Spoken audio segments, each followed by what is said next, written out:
구독자 여러분 만나서 반갑습니다. 딸 하나 키우면서 남편이랑 알콩달콩 살고 있는 결혼 7년차 여자예요. 전 공기업에 다니는데요. 출퇴근할 때마다 여기 채널에 올라오는 사연 영상 꼭 듣는 애청자입니다. 얼마 전 여러 감정에 얽혀 어떤 이와 해오하며 제가 겪은 사연도 한번 보내봐야겠다 싶었죠. 애 재우고 밤마다 조금씩 쓰다 보니 한 달은 꼬박 걸렸지만요. 덕분에 여러분 앞에서 사연을 소개하게 되어 영광입니다. 그럼 제가 들려드릴 얘기를 2016년 어느 여름날부터 시작해 볼게요. 지금의 남편과 연애를 2년간 하며 결혼에 대한 구체적인 얘기가 오갈 때였죠. 다음날 데이트 약속을 잡으면서 남편이 어머님 생신 선물을 고르러 같이 가자고 했어요. 몰랐으면 몰라도 얘기를 들은 이상 저도 조그맣게 시어머님 생신을 축하해드리고 싶어서 집에서 직접 끓인 미역국과 잡채 그리고 무말랭이 등을 싸서 손편지와 함께 찬압에 넣어 남편 통에 전해드렸습니다. 그리고 얼마 뒤 남편이 가보정이라고 수원 3대 갈비로 유명한 식당에서 보자는 거예요. 저나 남편이라 다 알뜰해서 사귀면서 인당 2만 원 넘는 곳에서 밥 먹은 적도 없었기에 놀랐죠. 아무 날도 아닌데 과하다고 왜 그런 비싼 곳에 가냐고 말리는 저에게 남편은 그냥 일단 와달라고 부탁하니 잠자코 거기 갔었죠. 막상 가봤더니 그 자리에 예비 시어머님이 나오셨던 거예요. 갑자기 내가 와서 많이 놀랬죠? 내가 성우 엄마예요. 집으로 부르자니 부담 느낄 것 같고 해서 여기서 밥이나 한 끼 사주려고 불렀어요. 우리 엄마보다 연세가 7살 많으신데 무척 곱고 단아하시다는 인상을 받았습니다. 제가 해드린 생신 선물에 마음이 고마웠다면서 여기서 갈비를 사주시겠다는 거예요. 성우도 제 아비 닮아서 많이 아끼는 편인데 솔직히 얘 짠돌이죠? 아들한테 물어보니까 괜찮은 레스토랑이나 소갈비 한번 사준 적 없다고 해서 내가 혼내줬어요. 그러니까 오늘은 마음껏 먹도록 해요. 아, 말씀은 감사하지만요, 어머님. 이렇게 비싼 갈비 먹으면 저 소화 안 될 것 같은데 갈비탕은 어떠세요? 사실 제가 더 심한 짠순이라 성우 씨가 비싼 데 가자고 해도 제가 말려요. 다 밖으로 뿌리는 돈인데 젊을 때 한 푼이라도 더 모아야 집 장만하고 나중에 우리 애기 교육시키죠. 편식 안 하고 아무거나 잘 먹는 먹순이라서 2,000원짜리 김밥도 감사해요. 평소대로 편하게 웃으면서 예비 시어머님이 사주시는 갈비를 얻어먹으며 시간을 보냈습니다. 당시 남편에 대해서 좋은 사람이라 믿는 바가 있었지만 막상 결혼하려니까 주위에서 시모자리를 봐야 한다. 가정 환경이 중요한데 시댁이 어떤 데인지 자세히 알아야 한다. 그런 주변 얘기에 결혼을 실제로 앞두고 조금 걱정스러웠거든요. 하지만 직접 만나본 시어머님은 말씀도 다정하게 해주시고 그냥 형식적이 아닌 진심으로 절 며느리로 받아들이고 좋아해 주신다는 느낌을 받았어요. 그날 자리를 마치고 난 뒤 남편이 하는 말이 자기가 우리 엄마를 좋게 생각해준다니 다행이다. 있잖아. 엄마 말씀이 자기가 너무나 마음에 든다고. 이렇게 심성 맑고 밝은 아가씨가 아들 옆에 있으니까 걱정이 안 된다고. 거기에 생활력까지 강하니까 나보고 복동이를 얻었다면서 좋아하셨어. 사람이 신중하게 보시는 시어머님이 절 칭찬해 주시니 예비 시아버님까지 결혼을 서두르라고 하는 통에 우리의 결혼식인 생각보다 앞당겨졌습니다. 남편과 저 모두 20대인 나이에 결혼식을 올렸으니 요새치곤 참 빠른 편이죠. 결혼식 오신 어르신 분들이 오랜만에 20대 신부를 봐서 좋았다고 말씀해 주실 정도였으니까요. 전 대학 때 과외하면서 용돈과 제 학비를 스스로 해결했고 그 와중에 주택 청약 저축을 붓는 등 가난을 벗어나기 위해 안간힘을 써왔습니다. 자유를 부르짖으며 연애와 각종 대인관계에 바쁜 친구들은 이런 절 이해해주지 않았어요. 날 잘 모르고 친하지 않은 과 친구는 뒷담화로 나에 대해 이렇게 얘기했을 정도죠. 쟨 너무 궁상 떨어서 싫어. 맨날 학식 먹고 도서관 뒤 자판기 커피가 다야. 동기들 모임도 술값 없어서 못 나오는 거 알지? 누가 뭐라든 그저 난 그랬어요. 학교 수업 외의 시간엔 도서관에서 공부하고 자격증 공부했습니다. 저녁엔 과외 일정에 꽉 차 있었고요. 그러다 보니 쓸데없이 모여노는 술자리에 누가 불러도 잘 안 나갔더니 이런 말을 들어야 했어요. 그렇게 악착같이 돈을 벌어야 했던 건 날 낳아준 부모님 때문이었습니다. 사람이 태어나 자란 환경이 무엇보다 중요하다고 하죠. 저도 그 말에 어느 정도 공감해요. 우리 집은 하루 벌어 하루 쓴다는 표현이 딱인 그런 서민층의 전형이었어요. 아빠나 엄만 가방끈이 짧은 데다가 마땅한 기술도 배우지 않고 그저 편하게 살고자 하는 분들이었습니다. 그래서 단기직, 일용직과 같은 일을 하시면서 그마저도 좀 아프면 그만두고 모은 돈을 쓰다가 그게 떨어지면 다시 일 나가는 그런 패턴이었어요. 가끔 집에 들르시는 할머니가 사촌 언니들 입던 옷이랑 가방 등을 저랑 동생한테 가져다 주셨죠. 부모가 열심히 일해서 애들 음식이나 옷도 제대로 못 해준다고 오실 때마다 엄마 아빠한테 잔소리하고 우리한테 여러모로 마음 써주셨어요. 부모가 변변찮으니까 너희가 고생이 많다. 우리 이쁜 손녀들을 꼭 커서 돈 많이 벌고 성공해. 자식한테 맛있는 거 좋은 옷 많이 사주고 그래라. 응? 저 좋은 대학에 붙었다고 우리 할머니 얼마나 기뻐하고 좋아하셨던지 입학식에 오셔서 할머니랑 사진도 찍었어요. 공부든 대학이든 갈 거면 너 알아서 하라는 부모였는걸요. 그런 제가 첫 학기 등록금이 어디 있겠냐고요. 사정 다 아시는 할머니가 저 등록금도 마련해 주셨죠. 그런 할머니가 하늘나라로 가신 10년 전부터 지금까지 할머니 사랑을 기억하며 마음 깊이 감사하고 있어요. 아빠 엄마가 안 챙겨서 할머니 재산만큼은 제가 약소하게나마 매년 챙겨드리고 있어요. 어머, 제가 제 어린 시절 얘기까지 가버렸네요. 그런데요, 결혼 준비하면서 시댁에 몇 번 가서 뵙다 보니까 자연스럽게 시어머님한테 저희 집 사정도 솔직히 말씀드렸어요. 한참 누리고 싶을 게 많은 나이인데 네가 왜 그리 열심히 사는지 이해가 가는구나. 참말 장하고 나보다 더 어리다지만 내가 참 존경스럽다. 고맙다. 이렇게 잘 자라줘서 또 내 며느리 되어줘서. 눈시울까지 글썽거리시며 어머님은 저에게 잘하고 있다고 네가 귀하다고 안아주셨어요. 제가 안쓰럽고 짠해 보이셨나 봐요. 저도 참 복인 게요. 요즘은 없이 자란 집 자식은 음침하고 또 재수가 없다며 집안에 들이기 꺼린다는 말도 들었거든요. 하지만 도리어 우리 시부모님은 제 고생을 인정해 주시고 제 노력을 예뻐해 주셨으니 저도 복받는 며느리 아니겠어요? 돈 필요하시면 돈 드리고 형식적인 효도를 하는 친정 부모와 달리 시부모님께는 진심으로 우러나와서 제가 잘해드리고 싶어요. 그럴듯한 해외여행이나 비싼 선물을 안겨드리진 못하더라도 우리 시부모님 생신상은 제가 최대한 정성스럽게 손수 차려드려요. 그리고 어디 건강이 안 좋아 보이시면 제가 직접 병원에 모셔다 드리고요. 진심으로 우리 시부모님이 어디 아프지 않고 오래 건강하게 사셨으면 하는 마음으로 하는 일인데 또 그런 제가 이쁘다고 용돈까지 주셨다니까요. 게다가 남편은 공기업 다니면서 시부모님께도 잘하는 효부라며 밖에 자랑하고 다니며 절 고마워한답니다. 이렇듯 행복한 결혼 생활을 한 지 2년쯤 됐을 무렵 귀한 내 아이 소미를 임신했어요. 사실 전 출산 임박 전까지 출근하려고 했거든요. 그런데 시어머님이 팔짝 뛰고 절대 안 된다고 하셔서 출산 예정일 한 달 전 1년의 육아휴직을 냈답니다. 절대 아무것도 하지 말고 태교에 힘쓰라는 어머님의 지엄한 명령으로 아이 낳기 전 한 달 동안 평생 처음으로 제대로 쉬어봤어요. 맨날 일하던 로봇이 쉬면 고장이 나듯 저도 그게 참 어색하고 불편해서 집안 대청소만 몇 번을 했나 모르겠어요. 지금 뒤돌아보면 그 시절이 또 그립기도 하지만요. 소미 낳고 시어머님이 우리 집에 오셔서 아이도 봐주시고 집안일도 도와주셔서 출산 후유증 없이 몸조리 잘 할 수 있었습니다. 우리 친정엄마는요, 아기 보러 빈손으로 딸랑딸랑 오셔서 시어머님이 차려주시는 점심에 저녁까지 드시고 갔어요. 그 이쁜 손녀 얘기 별로 안 하고 집이 참 좋다, 몇 평이니, 지금은 얼마나 올랐니, 그런 것만 물어보다 가셨죠. 내 주택 청약으로 당첨된 그 집 분양금 내느라 우리 모아둔 돈의 대출, 거기에 시아버님 퇴직금 중 1억을 주셔서 겨우 장만할 수 있었던 소중한 집이에요. 그리고 당신은 지금 천정부지의 가격 전이라 서울에서 20평대 아파트를 장만할 수 있었던 거죠. 그런데 친정 부모님은 그 집 어떻게 산 건지 그걸 그렇게 궁금해했어요. 자신들이 늙을 때까지 꿈꾸지 못한 아파트에 내 자식이 산다는 게 신기하다고 며칠 빌려주면 안 되겠냐는 그런 얘기도 몇 번이나 했었거든요.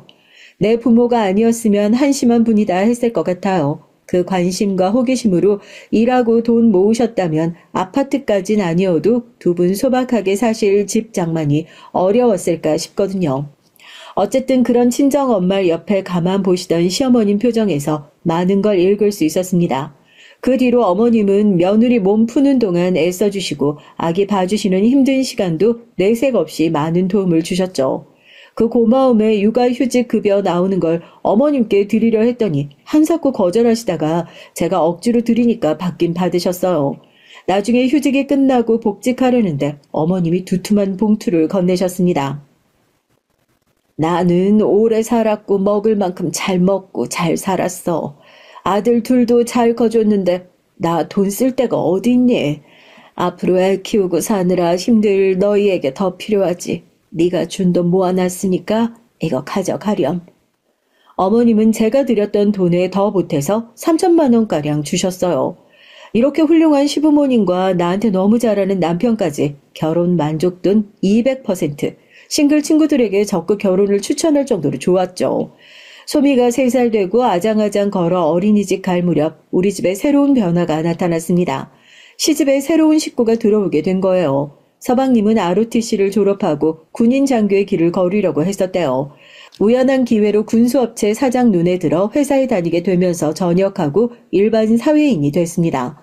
남편과 연애하고 처음 서방님을 봤을 때 당시 군복 입고 입던 늠름한 첫인상이 기억나요. 말수가 많지 않고 무뚝뚝하지만 그래도 형수라고 만나면 자기가 대접하려고 하도 깍듯이 대하는 모습이 호감이 가더라고요. 친동생과 동갑인 나이라 그런지 마음이 가고 동생처럼 챙겨주면서 사이가 괜찮았어요. 그런 서방님과 결혼할 여자가 궁금했기에 예비 동설 몇 번 만나본 적도 있었습니다. 생각보다 평범한 여자네가 제 첫인상이었습니다. 팔불출이겠지만 우리 남편이 키 182cm에 어디 가면 배우 소리 들을 만큼 얼굴이 괜찮거든요. 우리 서방님도 비슷한 키에 잘생겨서 인기가 많았대요. 서글서글하고 따스한 이미지의 남편과 달리 서방님은 약간 차가운 듯한, 그래서 더 매력적인 그런 이미지요. 그런데 옆에 서 있는 동서는 조금 살집이 있고 얼굴도 보통인 그런 외모였죠. 둘이 있으면 확연히 비교되어 보이긴 했으니까요. 얘기 들어보니까 전문대 나왔고 엄마 미용실에서 일을 도와주고 있다는데 사실상 사회 경험 해본 적 없는 사람이더라고요. 솔직히 말하면 외적인 조건이 여러모로 서방님보다 좀 못 미쳤어요. 그래서인지 시어머니가 저 결혼할 때와 달리 동서에 대한 반대가 심하셨죠. 어른들 말씀이 이만큼 살다 보면 사람을 처음 딱 보고 대충 그 사람에 대해 대충 일할 것이다 감이 온다면서요? 여러분도 그러신가요? 전 아직 연륜이 쌓이지 않았겠지만 동서의 결혼 조건이 좀 뒤처지더라도 그만큼 다른 매력과 장점이 있으니 서방님이 결혼하기로 마음먹은 건 아니겠나 했죠. 그러나 시모의 입장은 달랐습니다. 걔? 아유, 너도 알다시피 둘째와 비교하면 학벌이나 외모 뭐 하나 나은 게 없지. 근데 그런 것보다 사람 내면이 비어있달까? 애가 좀 음울해 보여. 어머님 말씀이 선뜻 이해가 가질 않았죠. 시어머님이 어느 여대에 나오셨다고는 들었는데요. 현재 독서 모임도 하시고 평생 학습관에서 철학 강좌도 들으시고 그런 지적인 여성인 건 알아요. 하지만 아무리 그래도 동서에 대한 어머님의 말씀에 갸웃거리게 되는 건 어쩔 수 없었습니다. 시어머니의 반대에도 불구하고 서방님은 결국 동서와 결혼하게 됐고요.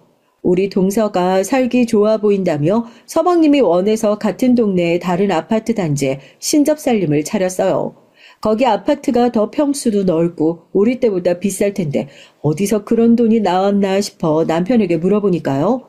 박봉의 군인 월급 받다가 사기업으로 옮긴 지 얼마 안 된 서방님은 8천 정도 모아서 보탰고 나머지 5억을 동선의 친정집에서 대줬다는 거죠.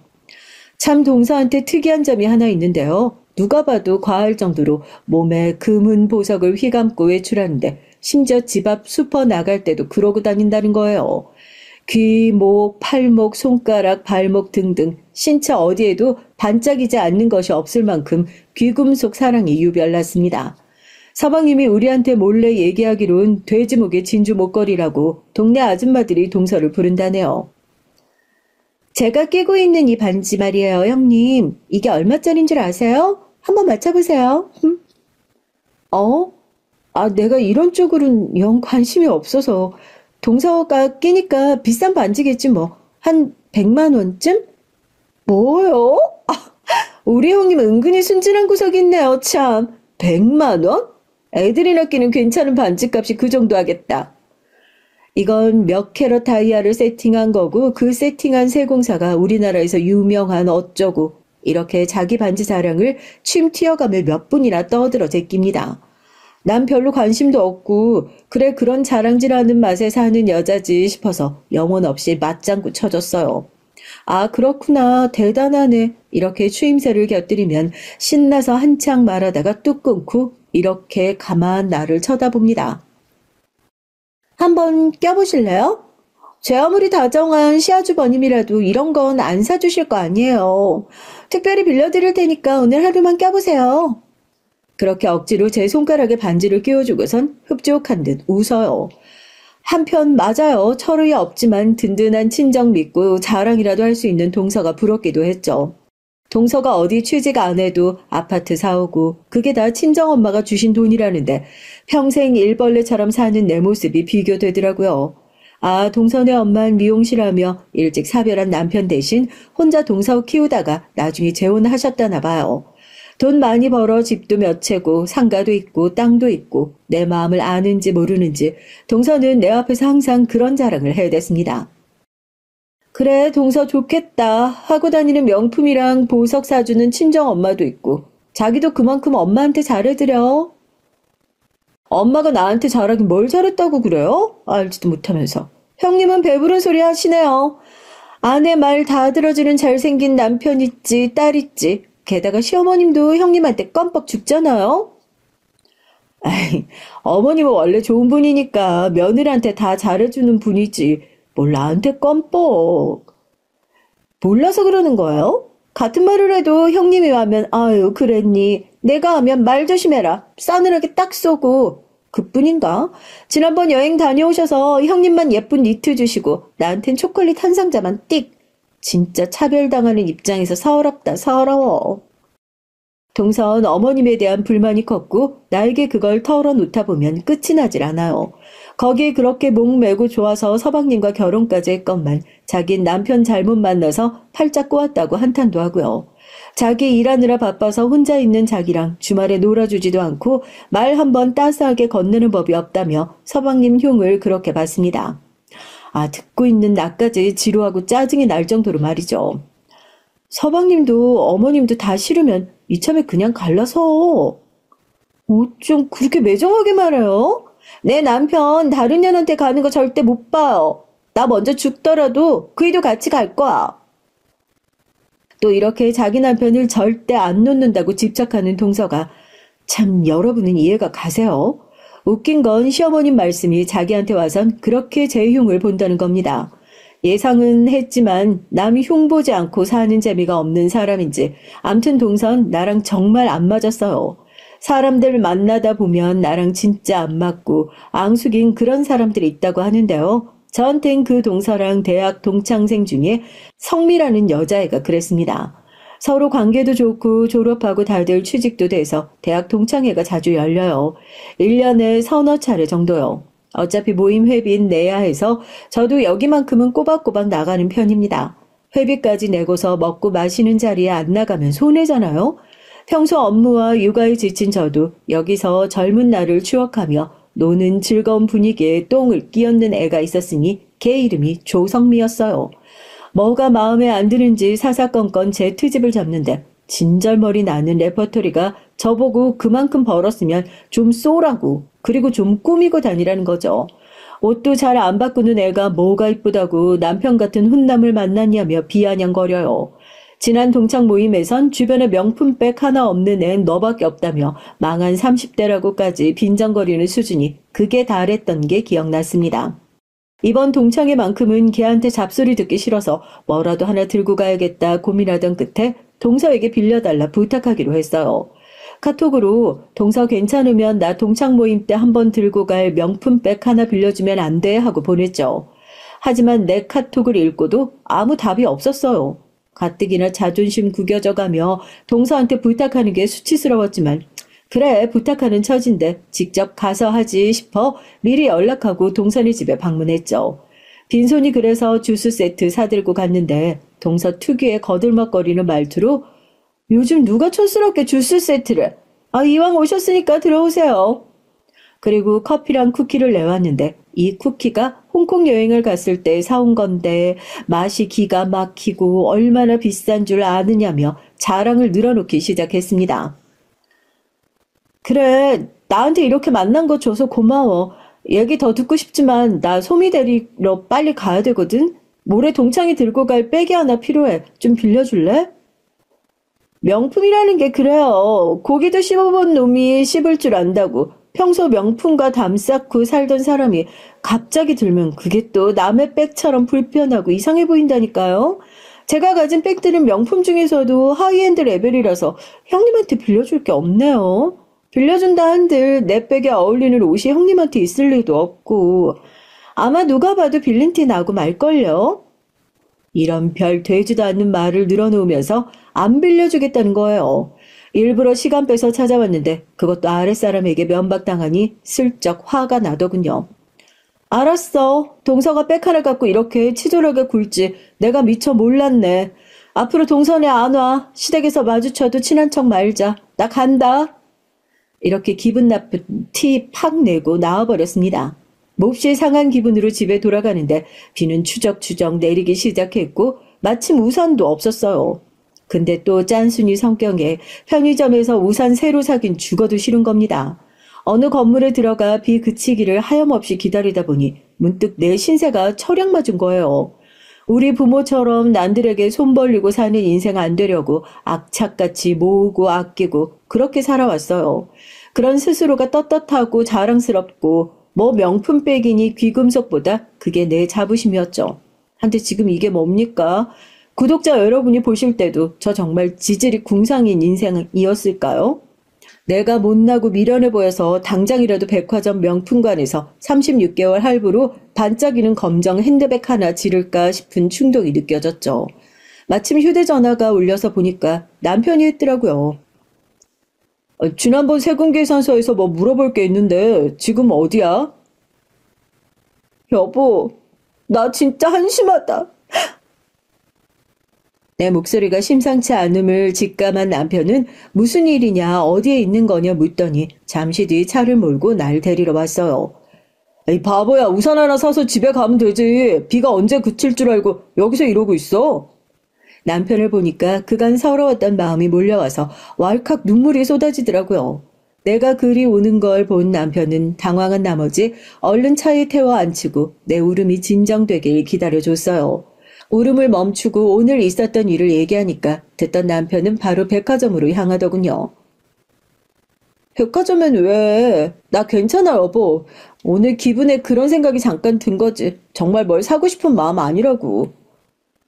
당신 마음 알았으니까 일단 골라봐. 아주 비싼 것까진 아니어도 당신이 갖고 싶은 가방 하나쯤 사줄 수 있는 남편이야 나. 내 생각이 짧았다. 여자에게 백은 남자에게 차와 같은 거라며? 근데 지금까지 변변한 거 하나 못 사준 게 내가 얼빠진 놈이지. 어서 가지 않고 뭐해. 이런 것도 사본년이 산다고 그 으리으리한 루이비통 프라다 이런 매장에 들어가는 것조차 망설여지더라고요. 나 오늘 옷이 좀 그런데 돈 없어 뵈면 직원들이 무시하고 그런다는데 괜찮을까? 하지만 평일 저녁 한 사람 매장 앞에 나와 있는 한 직원과 눈이 마주쳤는데 내 마음을 알아챈 것처럼 다정한 목소리로 잘 도와주겠다며 구경만 하셔도 된다고 날 이끄는 게 아니겠어요? 이렇게 내 생애 첫 명품관 쇼핑을 마치고 집에 갈 때 루이비통 백 하나 들려 있었습니다.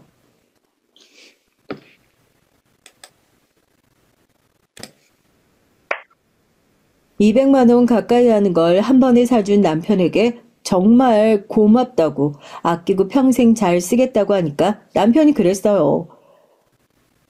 우리 아파트 대출도 잘 갚고 있잖아. 대출 끝나면 소미랑 해외여행도 가고 자주는 아니어도 당신을 위한 이런 선물 한 번씩 해줄게.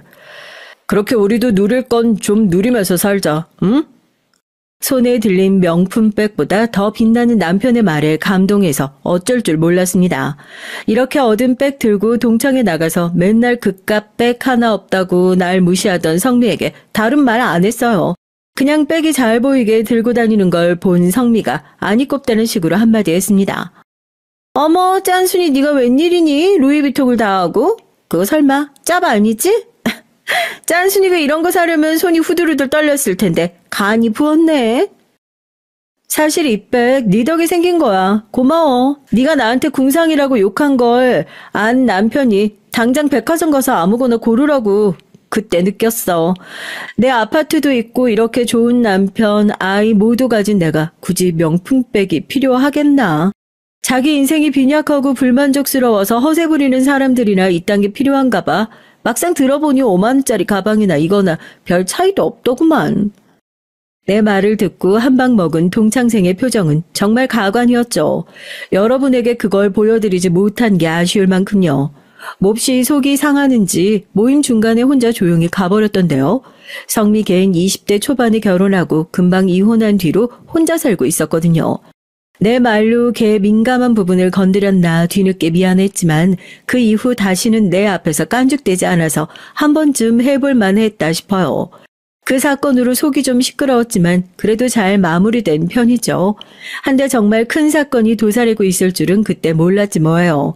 그 일 있고 이틀 뒤가 일요일이었거든요. 서방님이 집들이 초대한다면서 일요일 점심을 서방님 댁에서 먹자고 하는 겁니다. 시부모님이 집들이 언제 하냐고 몇 번 말씀하셨지만 유지부동이었던 동선데 갑자기 집들이라니 그걸 알기에 저도 지난번에 한번 동선에 가봤을 뿐이었어요. 어쨌거나 휴지가 나을까 세탁세제가 낫나 집들이 선물을 고민하며 잠이 들었죠. 일요일 아침 딸 소미를 안고 남편이 시부모님을 모셔와서 한 차로 서방님 댁에 찾았습니다. 그리고 집에 들어서 거실을 본 순간 놀라운 광경이 펼쳐졌죠. 거실 벽 한 면을 채운 커다란 현수막에 축임신이라고 대문짝만하게 쓰여있고 풍선과 반짝이는 장식으로 가득했으니까요. 거기에 샴페인 등 술과 뷔페식 음식이 상다리 부러지게 차려져 있고 마치 돌잔치 같은 그런 대단한 걸 연상하게 했습니다. 둘째 며느리야 이게 무슨 혹시 너 임신했니? 네 아버님 기쁘시죠? 형님과 달리 전 떡두꺼비 같은 아들 낳아서 최씨 집안 장소 남겨드릴게요. 동서의 임신 소식에 시부모님은 물론 저도 기뻐하며 동서에게 축하해줬습니다. 하지만 남편과 서방님은 반응이 좀 이상했어요. 둘 다 동상처럼 굳어서 기뻐하거나 그렇다기보단 심하게 놀랐다랄까? 그렇게 느껴졌습니다. 정말로 당신 임신한 거 맞아? 그렇대도 임신 테스트기 2줄 여기서 보여줘? 자기는 우리 아이 임신했다는데 기쁘지도 않니? 표정이 왜 그래? 서방님은 믿기지 않는다는 표정으로 동서는 그런 서방님의 반응에 심기가 상해 보였습니다. 둘이 주방에 가서 몇 마디 옥신각신하더니 식구들 모인 자리로 돌아왔는데 어쩐지 냉랭하고 뭔가 폭발할 것 같은 미묘한 기류가 흘렀죠. 이윽고 모두 모여 음식 먹고 케이크에 불을 붙이고 동서의 임신을 축하했습니다. 시아버님이 이런저런 덕담을 건네는데 갑자기 날 획 돌아보면서 동서가 그랬어요. 그런데 말이죠. 지난번에 와서 형님이 내 금목걸이 훔쳐갔죠. 명품백 구걸하러 와서 내가 거절하니까 거기에 앙심 품은 거잖아요. 당혹스러운 동서의 오해가 너무 어이가 없어서 말까지 더듬으며 반박했어요. 하지만 동선 지가 형사가 된 듯이 날 캐묻고 계속 목걸이를 내놓으라는 겁니다. 아무리 명품백이나 목걸이 세트 같은 게 없기로써니 남의 것 탐하는 그런 사람은 제가 아닌데 도둑 취급이나 받다니 너무나 억울한 나머지 눈물까지 맺히더라고요. 진짜 나 아니래도 내가 다녀간 날 없어진 건 우연의 일치겠지. 정말 날 어떻게 보고서 그래? 너무하다 동서. 평소에 내 보석 탐내고 빌려달라고까지 했잖아요. 그러고 우리 집에 다녀간 뒤로 목걸이가 사라졌으니까 내가 의심 안 하려면 안 할 수가. 지금 뭐 하자는 겁니까? 내 아내한테 그만하지 못해요? 참다 못한 남편이 버럭 화를 내면서 동서를 몰아붙이기 시작했어요. 재수씨, 지금 내 아내한테 실수하는 겁니다. 명품백 빌리러 간 날 재수 씨한테 모욕당하고 집사람이 얼마나 속상해해야 한 줄 알아요? 우산도 사기 아깝다고 비그치길 기다리는 저 바보 같은 사람이 뭘 훔치겠습니까? 그것 보세요. 10,000원짜리 우산도 자기 돈 못 쓰는 양반이니까 제 것 가져다가 동창회에서 어깨 힘 좀 주고 싶었겠죠. 안 그래, 여보? 뭐라고요? 지금 말이면 다 합니까? 야, 너 이 자식 아내 단속을 어떻게 했게 내 아내를 도둑년으로 모냐? 지금 한번 재수 씨 까발려 봐. 아주 얼굴도 못 들게 해줘. 죽어도 형님이 도둑이라 우기는 동서에게 화가 끝까지 난 남편은 그 화살을 서방님에게 돌렸어요. 거기에 대고 서방님이 잘 무마하고 넘어가는 것이 아니라 메마른 장작에 불씨가 옮겨간 듯 발작하며 남편에게 대들었습니다. 남편들 간 감정 싸움은 순식간에 번져 두 사람을 멱살까지 잡고 누구라도 먼저 주먹을 날리기 직전인 일촉즉발의 상황이었죠. 아니 성우야, 네가 왜 이러니? 이날 이태껏 동생한테 싫은 소리 큰 소리 한 번 안 냈던 네가 지금 네 마루나 편들자고 동생 잡고 이러는 거야? 시부도 자식들에게 분개하며 몹시 혼내셨어요. 이 못난 자식들이 우리 최 씨가에서 있을 수 없는 일이야. 다 큰 놈들이 부모 앞에서 싸움박질이야. 제 마누라들 때문에? 그래 성우, 너 한번 밝혀봐라. 어디, 그게 뭔데?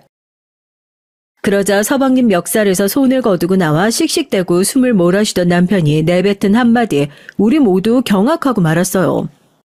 저 자식 씨 없는 수박이란 말입니다. 남편이 무정자증인데 재수 씨가 임신을 했다니. 재수 씨, 어디 이 사태 설명해봐요. 그게 무슨 말이야? 무정자증이라니. 둘째, 네가 왜, 어쩌다가. 너도 알고 있던 게냐? 서방님은 아무 말도 못하고 고개를 푹 숙이고 망연자실했어요. 그래서 동서의 임신 발표에 서방님과 남편만은 마냥 기뻐할 수 없던 겁니다. 그렇다면 동선 어떻게 임신하게 된 걸까요? 모든 이의 의혹은 동서에게로 향했죠. 무슨 소리를? 당신 정말 무정자증이었다고? 그걸 알고도 나한테 말도 없이 결혼했어? 날 속여왔던 거야? 나는 아무것도 모르고 애가 없어서 우리 관계가 소원해진 거라고. 시부모 앞에서 자식 못 낳는 며느리라 죄송스러워했는데 결국 당신이 문제였던 거네. 그래, 나 정자 없는 놈 맞고 너한테 차마 말 못했다. 우리끼리 사랑하며 살면 된다고 아이 부담 갖지 말라고 항상 말했잖아. 자기 인생에 만족 못하고 꼭 아이가 있어야 한다고 우겨댄 건 바로 너야. 당장 밝혀. 너 임신시킨 놈 누구야? 이럴 리가. 이럴 수는. 모든 게 엉망이야. 절규하며 동선 밖으로 뛰쳐나갔어요. 하긴 나였어도 거기서 도망치지 않곤 못 베길 것 같네요. 혼자 안방으로 들어가 버린 서방님을 뒤로하고 시부모님과 우리 부부 모두 아연실색하며 집으로 돌아와야 했어요. 당신 언제부터 알고 있던 거야? 서방님 그런 거? 아마 그때가 걔 소위 시절이었을 거야. 걔네 부대에서 많이 다쳤다는 연락받고 국군 수도병원으로 달려갔지. 군사훈련 중에 몸 전체가 포탄 아래에 깔렸다는데 심각한 상황이었거든. 다행히 생명엔 지장이 없었지만 동생이 자꾸 남자의 중요 부위가 아프다고 호소했어. 그런데 군인이 뭐 조금 아프다고 오래 알아놓을 수 없잖아. 대충 치료받고 나온 모양이야. 어머, 서방님 큰일 날 뻔했다. 그럼 그때? 모르지. 전역하고 그 일이 찜찜했던지 동생이 비뇨기과에 가서 정밀검사 받았는데 그때 안 거지. 자기가 무정자증인걸. 의사 말이 그 사고 때문인지 아니면 선천적인 건진 몰라도 정에게 정자 한 마리 보이지 않더라. 그 일 이후 그 자식 정말 힘들어했어. 재수 씨랑 사귀던 중인데 자꾸 결혼하자고 압박은 주는데 자기 몸 이런 걸 알려야 하나 어쩌나 나한테 털어놓더라고. 그때 나도 들어서 알게 된 거야. 부모님이나 재수 씨에게 비밀로 하고 다만 딩크족으로 살잔 약속하고 결혼하라고 내가 그랬지. 서방님도 딱하고 그걸 모르고 날벼락 맞은 동서도 조금은 안 됐다는 마음이 들더라고요. 성대한 축하 파티를 열어서 자기 임신 축하받고 거기서 날 도둑년으로 만들며 자기 위상이 높아지길 고대했을 텐데 도리어 자신의 죄만 드러났을 뿐이니까요. 그나저나 서방님을 많이 사랑하던 동서였는데 정말 다른 남자와 외도한 것일까요? 아니면 의외로 서방님의 생식 기능이 돌아온 것일까요? 혹시나 하는 마음에 서방님이 재차 검사를 받았는데도 여전히 무정자증이 맞다는 겁니다.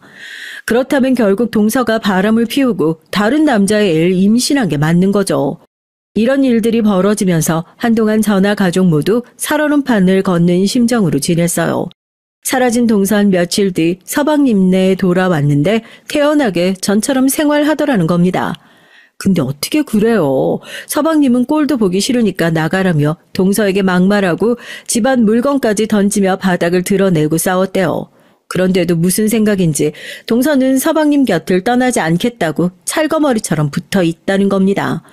서방님이 얼마나 괴로우면 술을 잘 안 먹는 사람이 꼭지가 돌 정도로 만취해서 우리한테 술 사달라고 왔겠어요. 서방님도 어디 가서 이 기가 막힌 일, 괴로운 심정 털어놓을 데가 없겠구나. 참 딱했어요. 괜히 내가 한 말 때문에 너한테 미안하고 면모가 없다. 그때 내가 충동적으로 말하지만 않았어도 이렇게까지는 안 됐을 텐데. 그게 왜 형 탓이겠어. 우리 부부는 이미 정 떨어질 대로 떨어진 사이야. 서로 남남처럼 지낸 지 꽤 됐지. 지도 딴 놈하고 붙어 먹으면서 이제 깔끔하게 이혼하고 각자 인생 살면 좀 좋겠나?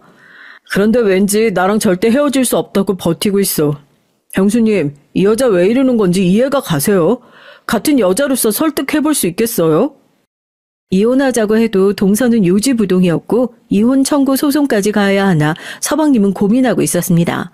하지만 서방님 다니는 회사가 약간 폐쇄적인 편인데 본인이 이혼 소송하는 걸 회사에서 알게 되면 승진 평가의 불이익을 받을 수 있다며 난감했어요.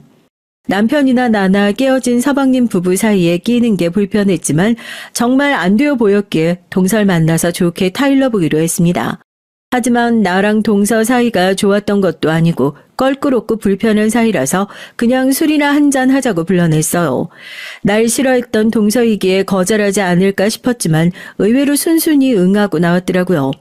내가 먼저 술집에 들어와 앉아 있었는데 잠시 뒤 동서가 와서 맞은편에 앉자마자 말없이 술잔을 들이켰습니다. 나도 동서 잔에 술을 따라주고 내 술잔도 채워 목으로 넘기고 있었죠. 잠자코 술만 마시다가 어느 즈음 동서는 입을 열었습니다. 왜 왔어요? 나 같은 거 얼른 떨어지라고 시모가 형님 보냈어요? 아니면 그 고자 남편이? 무슨 말을 그렇게 해. 동서도 잘못했지만 나름대로 할 말은 많을 거 아니야. 내가 그리 좋은 형님은 아니었을 수 있는데 같은 여자고 동생 같아서 자기 답답한 말 들어주러 왔어. 애초에 채씨 그 집에 내 자리는 없었어. 다들 형님만 최고라고 형님 말만 듣고 나 머저리 취급이나 하고 어디 인간 대접이나 해줬어? 그까지 열등감이네. 왜 그렇게 못나게 구니? 동서가 그 잘못하지만 않았어도 우린 다 동서 편들고 챙겨줬을 거야. 아니면 자기 다리 부러졌을 때 내 남편이 병원 데려다주고 나랑 어머님이 교대로 간병하고 그랬겠어? 좋았던 일, 고마웠던 일은 생각 못하고 왜 못해준 것만 생각해 못나게. 그랬더니만 동선 두 손으로 얼굴을 감싸고 막 오열하기 시작하는 거예요. 옆자리로 가서 안쓰러운 동서 눈물 거두라고 다 잘 될 거라고 달래줬습니다. 오열을 멈춘 동선 회한에 젖어서 처음 듣는 자기 과거를 얘기하는 거예요. 형님, 뻐꾸기 알아요? 뻐꾸기? 뻐꾸기는요, 자기가 낳은 알을 다른 새의 둥지에 몰래 낳고 가버린대요. 웃기죠? 그런데 뻐꾸기 새끼가 더 기가 막혀요. 부화하고 진짜 그 둥지의 새끼를 둥지 밖으로 밀어내고 자기가 진짜 새끼인 양 먹이를 독차지하고 받아먹는 거죠. 내가 그 둥지의 진짜 새끼고 의붓동생이 뻐꾸기 같은 년이었어요. 재혼한 남편 눈치 보느라 내 엄만 친딸인 날 부끄러워하고 숨겼죠. 그리고 의붓 아빠가 데려온 동생에게 더 잘해주고 정성껏 키웠어요. 마치 친자식인 양. 난 의붓 아빠에게도 친엄마에게도 사랑받지 못하고 방임되다시피 컸다고요. 저런. 하지만 동선 늘 친정엄마 자랑했잖아. 동서한테 그런 안타까운 사연이 있는지 몰랐네. 그리고 그렇다고 해도 동서가 한 짓이 정당화되는 건 아니지. 서방님과 우리 가족에게 얼마나 큰 상처를 줬니? 내가 자랑할 거라곤 재력 있는 친정 엄마뿐이었으니까. 신혼집이며 반지 귀걸이 등 엄마가 나한테 돈을 퍼붓는 이유를 난 알지. 엄마로서 자기 미안함을 그렇게 푼 거야. 친자식이지만 사랑과 관심을 표현 못하니까 대신 나 좋아하는 그런 것들 사주면 죄책감이 덜 들었나 보지. 비록 떳떳하지 못한 방법이지만 그래도 임신한 게 기뻐서 엄마 기쁘게 해주고 싶어서 제일 먼저 알렸지만 돌아오는 건 표현이 어땠을지 몰라도 아마 자기 어머님이 아주 좋아하셨을 거야. 사랑받으며 커온 형님이 알겠어요. 왜 그토록 당신만 보면 부하가 치미고 질투가 났을까? 이쁘고 똑똑하지, 좋은 회사 다니며 자식까지 낳아 키우는 완벽한 며느리라서? 표는 안 내려 하지만 시모가 사사건건 형님이랑 날 비교하고 차별하는 걸 내가 못 느낀 줄 알아요? 내가 진짜 둥지 새끼인데도 친정에서도 시댁에서도 날 인정해주지 않았어. 하지만 형님은 찢어지게 가난한 친정이었대도 본인 스스로 잘나서 성공했고 어디서나 예뻐하고 인정해주잖아? 자기 감정에 북받쳐서 동선 자기 속을 뒤집어 까며 한탄하고 왜 자기가 이렇게까지 되어야 했는지 그 속내를 토로했습니다. 나한테 상처 주어 미워했고 이해되지 않는 행동을 하던 동서에게 처음으로 인간적인 연민이 올라오더라고요. 그래, 미안해. 동서를 보듬어 주길 바랬던 건데 형님인 내가 그렇게 해주지 못했네. 하지만 그랬대도 동서가 벌인 짓은 엄청난 거잖아. 어떻게든 서방님을 잘 설득하고 수습을 해봐. 자존심 센 남잔데 서방님이 얼마나 깊은 상처를 입었을지 자기도 알 거 아니야? 아마 동서는 자기 남편에게 용서받을 수 없다는 걸 스스로 깨닫고 포기한 것 같았어요. 짧은 인사를 뒤로하고 가버린 동선 서방님과의 관계를 정리하면서 이후 만날 수 없었으니까요. 얼마 뒤 서방님은 동서가 순순히 이혼 협의에 응하고 짐을 싸서 나갔다고 했습니다.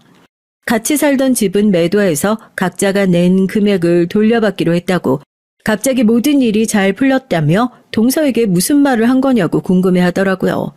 그래서 그랬죠. 아니, 내가 뭘 어떻게 한 건 없어요. 동서가 서방님을 많이 사랑해서 놓아주고 싶지 않았는데 그래도 자기가 한 행동에 대해 깨닫고 미안해서 그런 것 같네요. 나도 동서한테 당한 게 많아서 미운 감정이 있었지만 알고 보면 동서 참 불쌍한 사람이네요. 네, 애정에 목말라하며 늘 버둥거리며 살던 여자였죠. 내가 그 결핍을 채워주고 싶었는데 나도 참 못난 남편이었으니까요. 되돌아온 서방님 말에 전 조금 놀라고 말았습니다. 자기를 끔찍하게 배신한 아내에 대해 연민과 사랑이 남아있다고 느꼈어요. 서방님이 이렇듯 깊은 애정을 갖고 있다는 걸 동서가 일찍 알았다면 얼마나 좋았을까요? 결혼과 이혼 과정을 모두 지켜본 전 서방님네 부부에 대해 안타까움이 들었습니다. 그러면서 내 결혼 생활도 다시 한번 뒤돌아보게 됐죠. 동서 말 맞다나 남편이나 시부모님, 딸 모두 날 얼마나 사랑하고 인정해 주는지를 당연하게 생각하지 말고 감사하며 더 많은 사랑으로 보답해야겠다고 그렇게 마음 깊이 새겼어요. 동서가 떠나고 나서 예전처럼 화평하게 모든 가족이 살고 있던 와중 들려온 충격적인 소식 하나 전해드릴까요? 우리 서방님이요, 동서랑 헤어지고 1년 반 뒤 재혼했답니다. 생각보다 이른 재혼에 좀 놀랐지만 다행히 이번에 들어온 동선 저랑 잘 맞고 시어머님도 흡족해하는 괜찮은 친구였어요. 내가 예전 그 아이 내 아들 망하게 했다고 욕만 했는데 가만 보니 내 탓도 크더라. 어차피 내 자식으로 들어온 걸 왜 그리 반대하고 모질게 됐는지. 그 앙심에 걔도 그리 엇나갔던 것은 아닌지 말이야. 더구나 재혼한 둘째가 흠이 있는데 처녀의 내가 결혼해주겠다고 하니 얼마나 고맙니? 이번엔 내가 잘해주고 자식들 결혼 생활에 회방 안 놓으려고 한다. 어머님은 그런 마음을 내비치고 진심으로 새 동서에게 잘 대해주셨어요. 가끔은 저도 질투 날 만큼 새 동서를 예뻐하시더라니까요. 그런데 새 동서의 등장보다 더 놀라운 일이 뭐게요? 결혼하고 얼마 뒤 새 동서가 임신을 했다는 점입니다. 세상에 두 번째 동서도 바람 피워서 임신한 거 아니냐고요? 처음 듣고 저도 믿기 어려웠죠. 그런 의심도 들었고요. 그런데 임신한 사실을 전하는 서방님은 부끄러운 듯 머뭇머뭇하다가 이렇게 말했어요. 이 사람하고 만나면서 일찍 밝혔어요. 내가 무정자증이라서 너랑 결혼할 수 없다고. 그렇지만 이 사람은 날 사랑하니까 또 우리의 아이를 포기할 수 없다며 갖은 노력을 다해보자고 한 겁니다.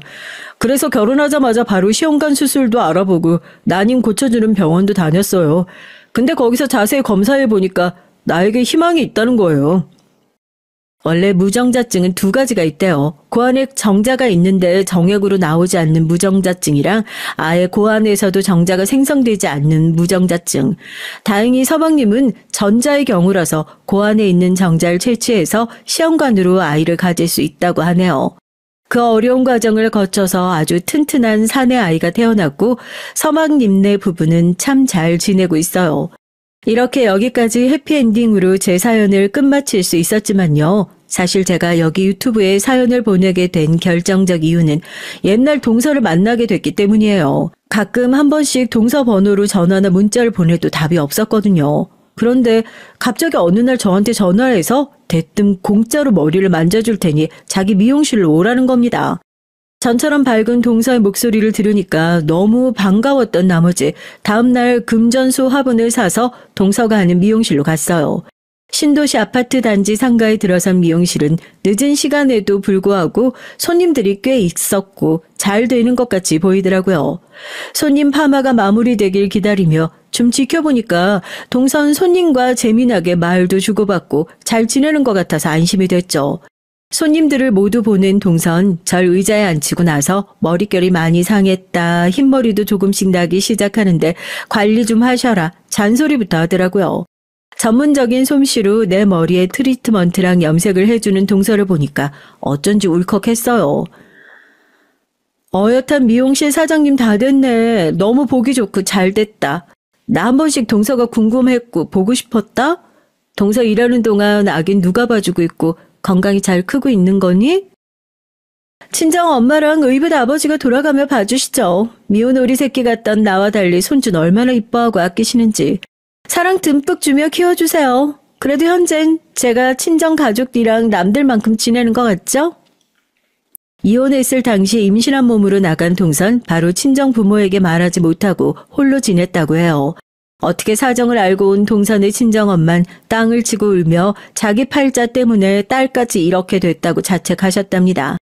불편해서 싫었는데 억지로 친정집에 데려가서 동서를 돌봐주고 미용 기술을 배우며 지냈대요. 그리고 아이가 태어나면서 부모님들이 무척 기뻐하고 아이를 이뻐하며 돌봐주셨답니다.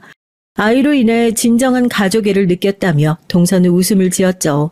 자식에게 부끄럽지 않은 엄마가 되고픈 마음에 미용실을 차리고 혼자 열심히 해가고 있다네요. 미혼모라지만 동서는 도리어 전보다 당당하고 멋진 모습으로 살아가고 있어요. 무척 궁금했겠지만 헤어지기 직전까지 동서가 머뭇대며 묻지 못한 말, 그걸 눈치채고 얘기해줬어요. 왜 서방님은 안 궁금해? 듣기 좀 불편하겠지만 서방님 재혼했어. 다행히 완전히 정자가 없는 상태는 아니어서 시험관 시술로 아기도 하나 낳았고. 만약 서방님이랑 서로 솔직하게 밝히고 노력했다면 자기네도 아이 낳을 수 있었을 텐데. 동서 얼굴에 서글픈 표정이 지나갔지만 이내 밝은 미소를 지어 보이며 동서가 그랬어요. 아니요, 아비가 누가 됐든 간에 지금 우리 시영이가 제 자식인 운명이었던 거죠. 전 남편과 난 그 정도 인연이었던 게 아닐까요? 이혼하고 처음엔 형님이랑 시아주버님 원망 많이 했어요. 하지만 그게 아닌 걸 깨달았죠. 우리 애 키우며 미용실 하는 지금이 인생 최고로 만족스럽고 좋아요. 그러니까 이렇게 짠순이 형님한테 연락해서 공짜 머리도 해주죠. 뭐? 아이고, 그런 말 듣고 불편해서 어떻게 또 오니? 나 이거 돈 낸다. 내가 아무리 대머리만큼 공짜를 좋아한다고 해도 이렇게는 못한다고. 우스갯소리를 하며 유쾌하게 만남을 마무리 지었습니다. 남편에겐 밝혔지만 차마 서방님과 시부모님에게 동서 만난 얘기는 안 했어요. 그리고 지금도 옛날 동선의 미용실을 한 번씩 가곤 해요. 이러다 들키면 우리 어머님한테 불호령 맞을까요? 그럴진 몰라도 지금은 옛 동서를 응원해주고 싶어요. 내가 도울 수 있는 건 돕고 싶고 그런 마음이랍니다. 여기서 즐겨 듣는 사연에서 통쾌한 복수, 사이다 반전, 막 이런 얘기여야 하는데 어찌 보면 제가 겪은 일은 여러분에게 맥 빠진 것일 수도 있겠네요. 하지만 이런 것 또한 우리네 인생 아닐까요? 영원한 악인이 어디 있으며 항상 좋거나 혹은 나쁘기만 한 사람관계는 없으니까요. 구독자 여러분도 제 말에 공감해 주시죠? 그저 이렇게 저렇게 살아가는 우리 주변의 얘기라고 생각해 주시고 너른 마음으로 제 얘기 들어주셨으면 좋겠어요. 동서에 대한 응원이나 저에 대한 가르침이나 조언 무엇이든 해주신다면 감사하게 받겠습니다. 전 아직 모르는 것도 많고 배울 점 많은 미생이니까요. 우리 구독자 여러분 얼굴에 항상 웃음이 가득하시길 바라며 전 물러납니다. 안녕히 계세요. 안녕하세요. 전 40대 여자입니다. 전 몇 년 전 이혼하고 고등학생 아들 하나 혼자 키우며 살고 있어요. 주변에선 아들도 이제 어느 정도 컸고 저도 아직 젊으니까 연애도 하고 재혼도 하라고들 해요. 심지어 제 아들까지 그런 소리를 합니다. 엄마 아직 젊고 예쁜데 좋은 아저씨 있으면 연애해. 나 엄마가 행복하기만 하면 다 좋으니까. 제가 결혼 생활 내내 남편이랑 지지고 볶고 살면서 이혼하는 모습까지 다 보고 자라 그런지 아들 녀석이 또래보다 의젓해요. 철도 빨리 들었고요. 아들은 항상 저에게 자식 생각만 하지 말고 제가 하고 싶은 대로 하고 살라고 얘기합니다. 그럴 때면 전 오히려 아들에게 미안해요. 제가 남편이랑 살면서 너무 못 볼 꼴을 많이 보여서 애가 일찍 철이 들었나 싶어서요. 아유, 남자랑 한번 살아봤으면 됐지. 연애니 뭐니. 그 피곤한 걸 뭐로 또 해? 엄만 우리 아들 크는 거 보면서 사는 게 제일 좋아. 전 무엇보다 진심이었습니다. 남자라면 질리고 질려서 전혀 생각이 없었어요. 더군다나 지금 제 사정에 연애나 하고 있을 여유가 없었죠. 결혼하고 아들 낳고 사는 동안 남편이 벌어주는 돈 가지고 살림만 하면서 살다가 이혼하고 아들 키우며 먹고 살려고 하니까 사는 게 녹록지 않았어요. 나이 먹고 다시 직장 생활을 새로 시작한다는 게 생각처럼 쉽지 않더라고요. 다들 요즘 세상에 이혼은 흠도 아니라고들 말은 하지만 이혼녀로 몇 년 살아보니 아직 세상이 그렇게 많이 변하진 않았더군요. 제가 이혼하고 나서 새로 직장을 구하려고 하니까 절 뽑아주는 곳이 없었어요. 예상하지 못했던 일은 아닙니다. 결혼 전에 직장을 다니긴 했지만 애를 키우느라 10년이나 일을 안 한 절 누가 뽑아주겠어요. 심지어 어떤 회사에 지원해야 할지도 가늠이 안 되더라고요. 전 당장 먹고 살 길이 막막하다 보니 하루라도 빨리 직장을 구하기 위해 고군분투했습니다. 무슨 일이든 간에 주부사원 환영이라는 공고만 보면 바로 지원을 했고요. 급한 마음에 되는 대로 면접을 보러 다녔더니 몇 번 실수도 했어요. 한 번은 그런 적도 있었습니다. 면접 볼 때 분명 콜센터라고 해서 전화만 받으면 되는 일인 줄 알고 출근했는데 알고 보니 하루 종일 전화를 여기저기 돌려서 영업까지 해야 한다는 일이더라고요. 거기다가 실적을 못 채우면 월급도 제대로 안 나왔고요. 전 너무 억울해서 저를 뽑은 팀장이라는 사람한테 찾아가 따졌습니다. 팀장님, 처음 면접 볼 때 분명히 영업하는 일 아니라고 전화 응대만 하면 되는 거라고 하셨잖아요. 순영 씨가 직장 생활 안 해봐서 잘 모르나 본데 회사인 엄연히 규칙이라는 게 있어요. 기본적인 영업 일을 잘해야 더 나은 자리로 갈 수도 있는 거죠. 어떤 회사가 신입사원한테 그렇게 중요한 일을 시켜요? 개소리도 그런 개소리가 없었습니다.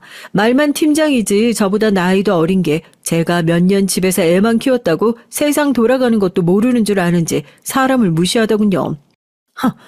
야, 너 내 이력서 대충 봤니?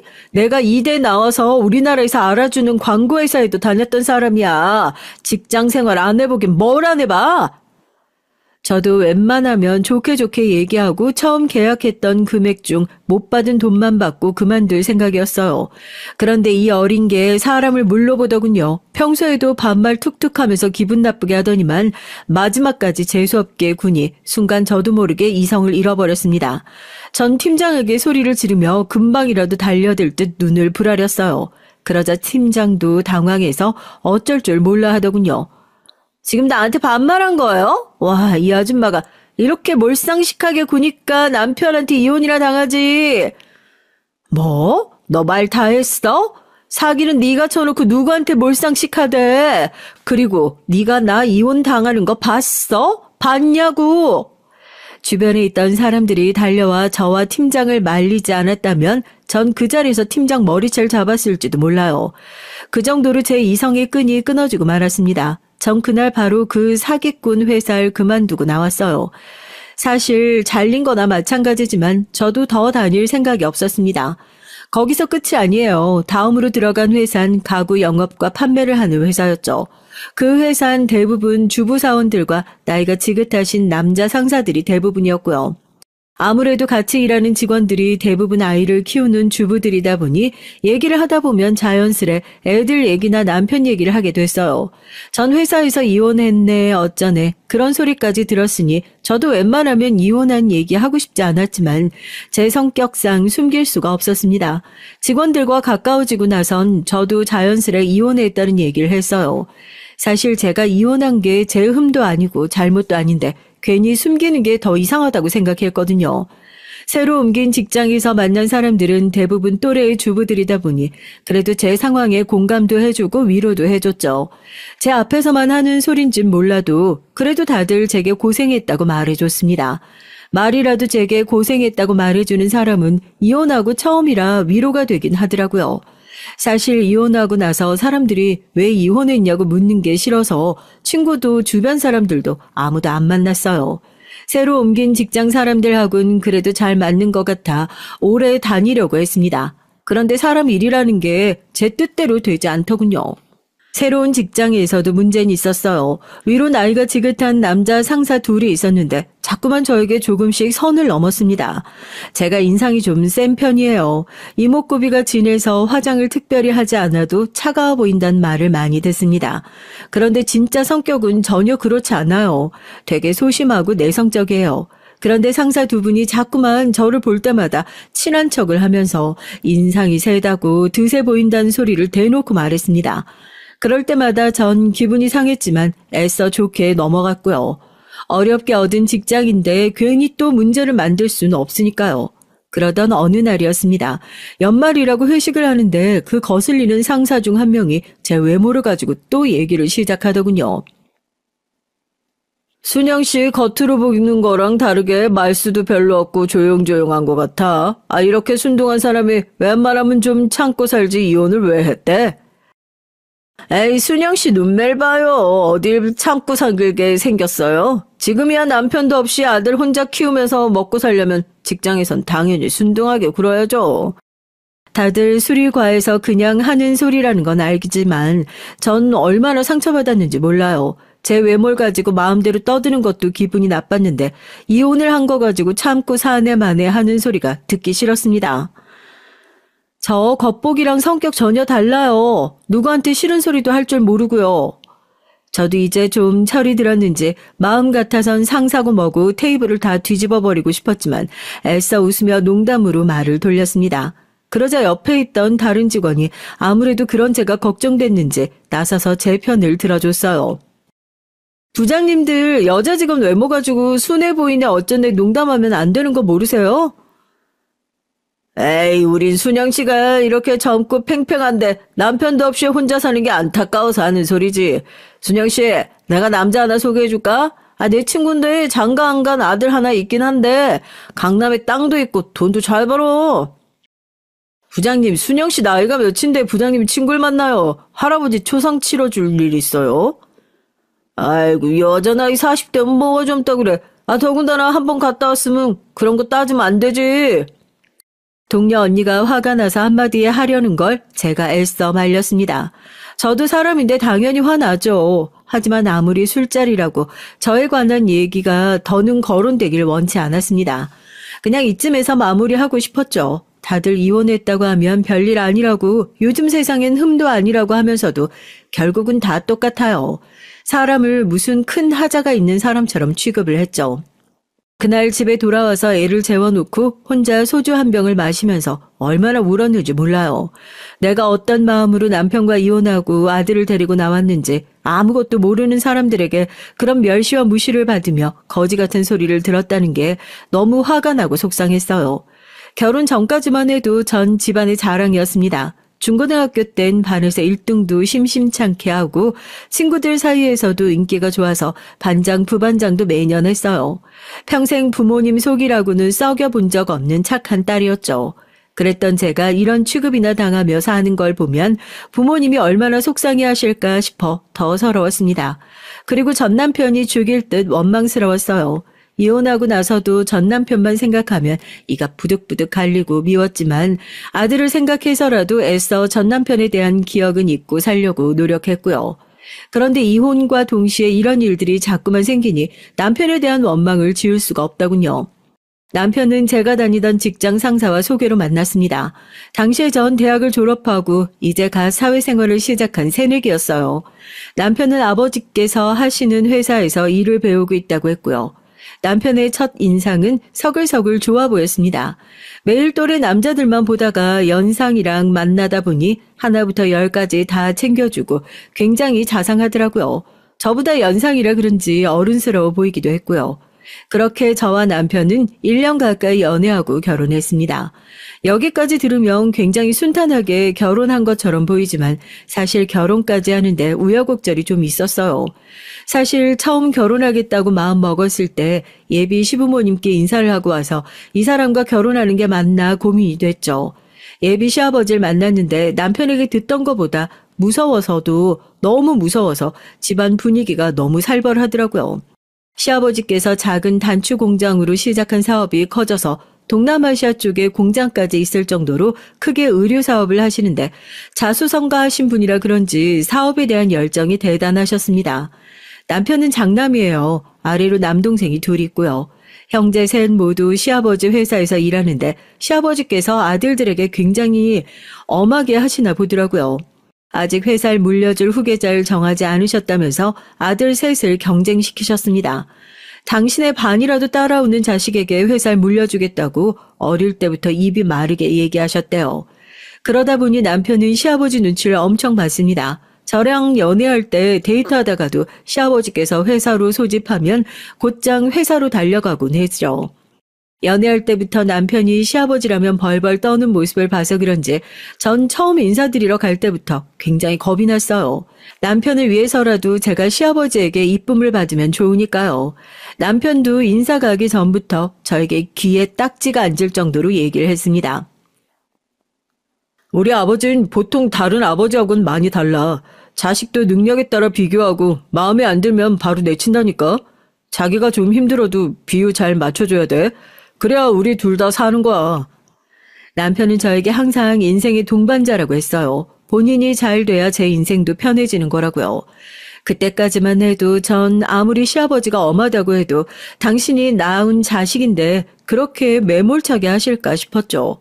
그런데 막상 시아버지를 직접 만나고 보니까 제가 잘못 생각해도 한참을 잘못 생각했다는 걸 알겠더군요. 시아버지는 아버지가 아니라 직장 상사 같은 느낌이었어요. 제가 처음 인사드리러 갔을 때도 며느리로서 인사를 하러 간 게 아니라 마치 회사 면접을 보러 간 자리 같았습니다. 이대 나와서 광고회사에 다니고 있다고. 광고 쪽으로는 나보다 전문가일 테니 우리 회사 마케팅에 대해서 어떻게 생각하는지 한번 얘기해 보게.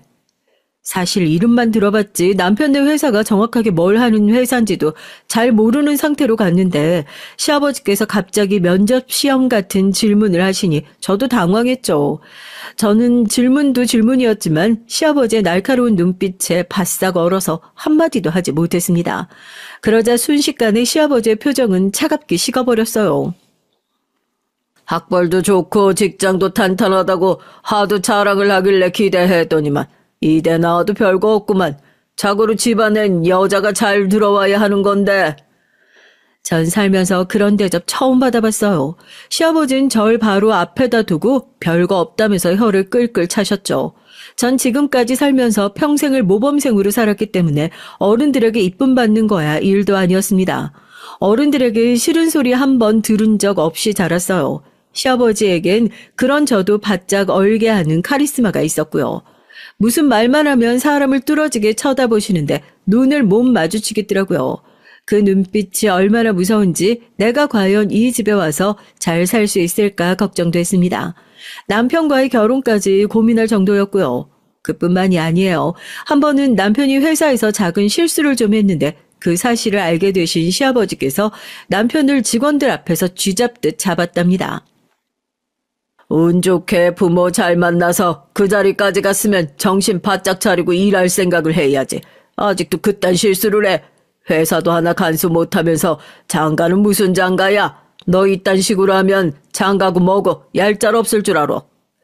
시아버지께서 무슨 소리를 해도 꿋꿋하게 참던 남편도 그날은 견디기가 힘들었는지 술까지 먹고 속상해서 저에게 전화가 왔더라고요.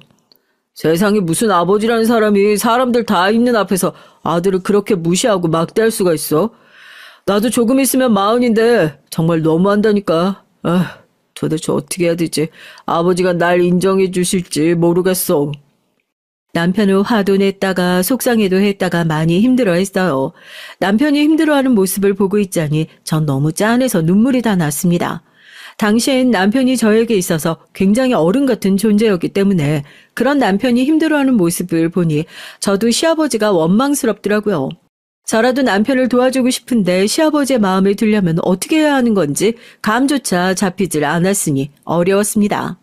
그래도 제가 한 가지 잘하는 게 있어요. 끈기가 좋은 편이거든요. 10번째가 안 넘어가는 나무 없듯이 사랑하는 남편을 위해 노력하다 보면 시아버지의 마음을 쏙 드는 며느리가 되지 않을까 생각했어요. 그때부터 전 주말마다 남편네 집에 놀러 갔습니다. 용건도 없이 괜히 자주 가서 얼굴 도장을 찍었어요. 시아버진 당연히 저에게 별 관심이 없으셨지만 그래도 굴하지 않고 매주 갔습니다. 자연스레 시어머니랑 쇼핑도 가고 식사도 했고요. 어떤 날은 시댁 소파에 앉아 시아버지 옆에서 뉴스를 같이 보기도 하고요. 물론 시댁에 갈 때마다 시아버지가 무섭기도 하고 눈치가 보이기도 했지만 이렇게라도 자주 얼굴을 보다 보면 자연스레 정이 생기지 않을까 싶은 마음에 포기하지 않고 3달 넘게 시댁에 갔습니다.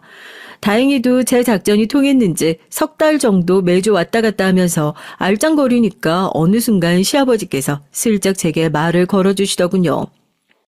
내 아들 놈이지만 도훈이 저 녀석 여자라면 사종 못 쓰는 놈인데 넌 그거 알고도 내 아들이랑 결혼하는 거냐? 시아버지께서 저더러 저런 놈이 뭐가 좋아서 주말마다 쉬지도 않고 여기까지 오느냐고 하셨어요. 그러면서 하시는 말씀이 당신네 집안 핏줄이 대대로 여자를 좋아하는데 첫째인 제 남편이 제일 많이 그 핏줄을 닮았답니다. 저더러 남편이 분명 여자 문제로 속썩일 놈이니 다시 신중하게 생각해보라고 하셨죠. 순간 전 당황해서 뭐라고 대답해야 할지 몰라 우물쭈물했어요. 그런데 그 순간 저도 모르게 갑자기 웃음이 터졌죠. 바로 그 전까지만 해도 제가 왔다 갔다 해도 전혀 관심조차 없으시더니 몇 달 얼굴 좀 봤다고 저에게 은근슬쩍 농담을 거시는 게 좋은 신호 같았거든요. 남자가 여자 좋아하는 게 잘못인 건가요? 저도 남자 많이 좋아해요. 그 순간 어디서 그런 용기가 났는지 모르겠어요. 워낙 집안 분위기가 딱딱하고 조용하다 보니 저도 모르게 긴장해서 애써 농담이라고 한 소리였습니다. 그런데 다행인 건지 시아버지의 반응이 나쁘지 않았다는 거예요. 얼씨구 천생연분이 따로 없네. 네가 생긴 것만큼이나 성격도 시원시원하구나. 그 정도면 됐다. 철딱선이 없는 내 아들놈 잡고 살만하겠어. 그전까진 절 발밑에 때만도 못하게 쳐다보시던 분이 그날 이후론 절 바라보는 눈빛이 달라졌어요. 이런 표현이 맞는지 모르겠지만 절 좀 귀여워하시는 것 같았습니다. 그날 이후 시아버지께선 저와 남편을 불러 서둘러 결혼 준비를 하라고 하셨죠. 남편은 저에게 어떻게 시아버지를 구워 삶은 거냐고 연신 물었지만 사실 저도 제가 어떻게 결혼 허락을 받은 건지 가늠이 되지 않았습니다. 그냥 제가 좀 운이 좋았나 싶었어요. 아니면 어린애가 아무 생각 없이 매일 집에 드나드니 그 모습이 좋게 보였나 싶기도 하고요. 그렇게 저와 남편은 결혼을 하게 됐습니다. 결혼하고 딱 1년은 행복했어요.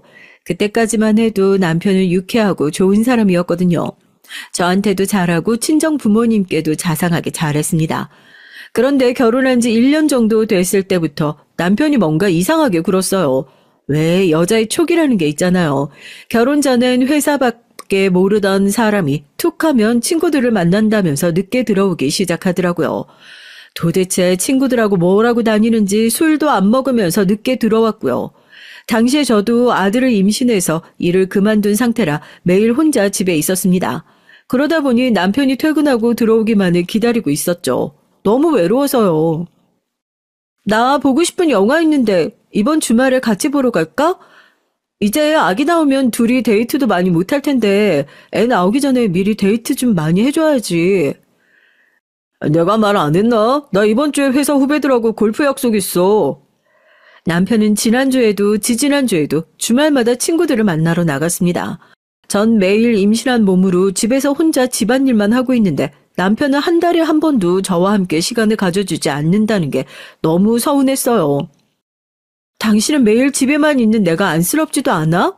임신해서 몸도 무겁고 간신히 이제 입덧 끝나서 당신이랑 시간 좀 보내려고 하는 건데 어쩜 당신 나한테 이렇게 관심이 없어? 남편에게 서운한 게 많았지만 나름 참았습니다. 언제나 자식들에게 엄한 시아버지 밑에서 회사 생활한다는 게 쉽지 않을 것 같아 웬만하면 집에선 잔소리 안 하려고 했는데 제가 너무 외롭고 힘들다 보니까 저도 모르게 서운한 마음이 튀어나오더라고요. 여보, 내가 결혼 전에 분명히 말했잖아. 우리 아버지 사업 온전히 내가 다 물려받으려면 회사 직원들의 신임을 받아야 한다고. 이게 다 우리 미래를 위해서 하는 일이니까 당신이 이해해줘야 돼. 남편은 절대 제 생각을 하지 않는 게 아니랍니다. 본인도 매일 자랑만 하고 있고 싶대요. 하지만 시아버지께서 쉽사리 회사를 물려줄 뿐이 아니게 지금이 가장 중요한 시기래요. 저에게 조금만 기다려달라고 했습니다. 회사만 물려받으면 하루 종일 제 옆에 있겠다고요.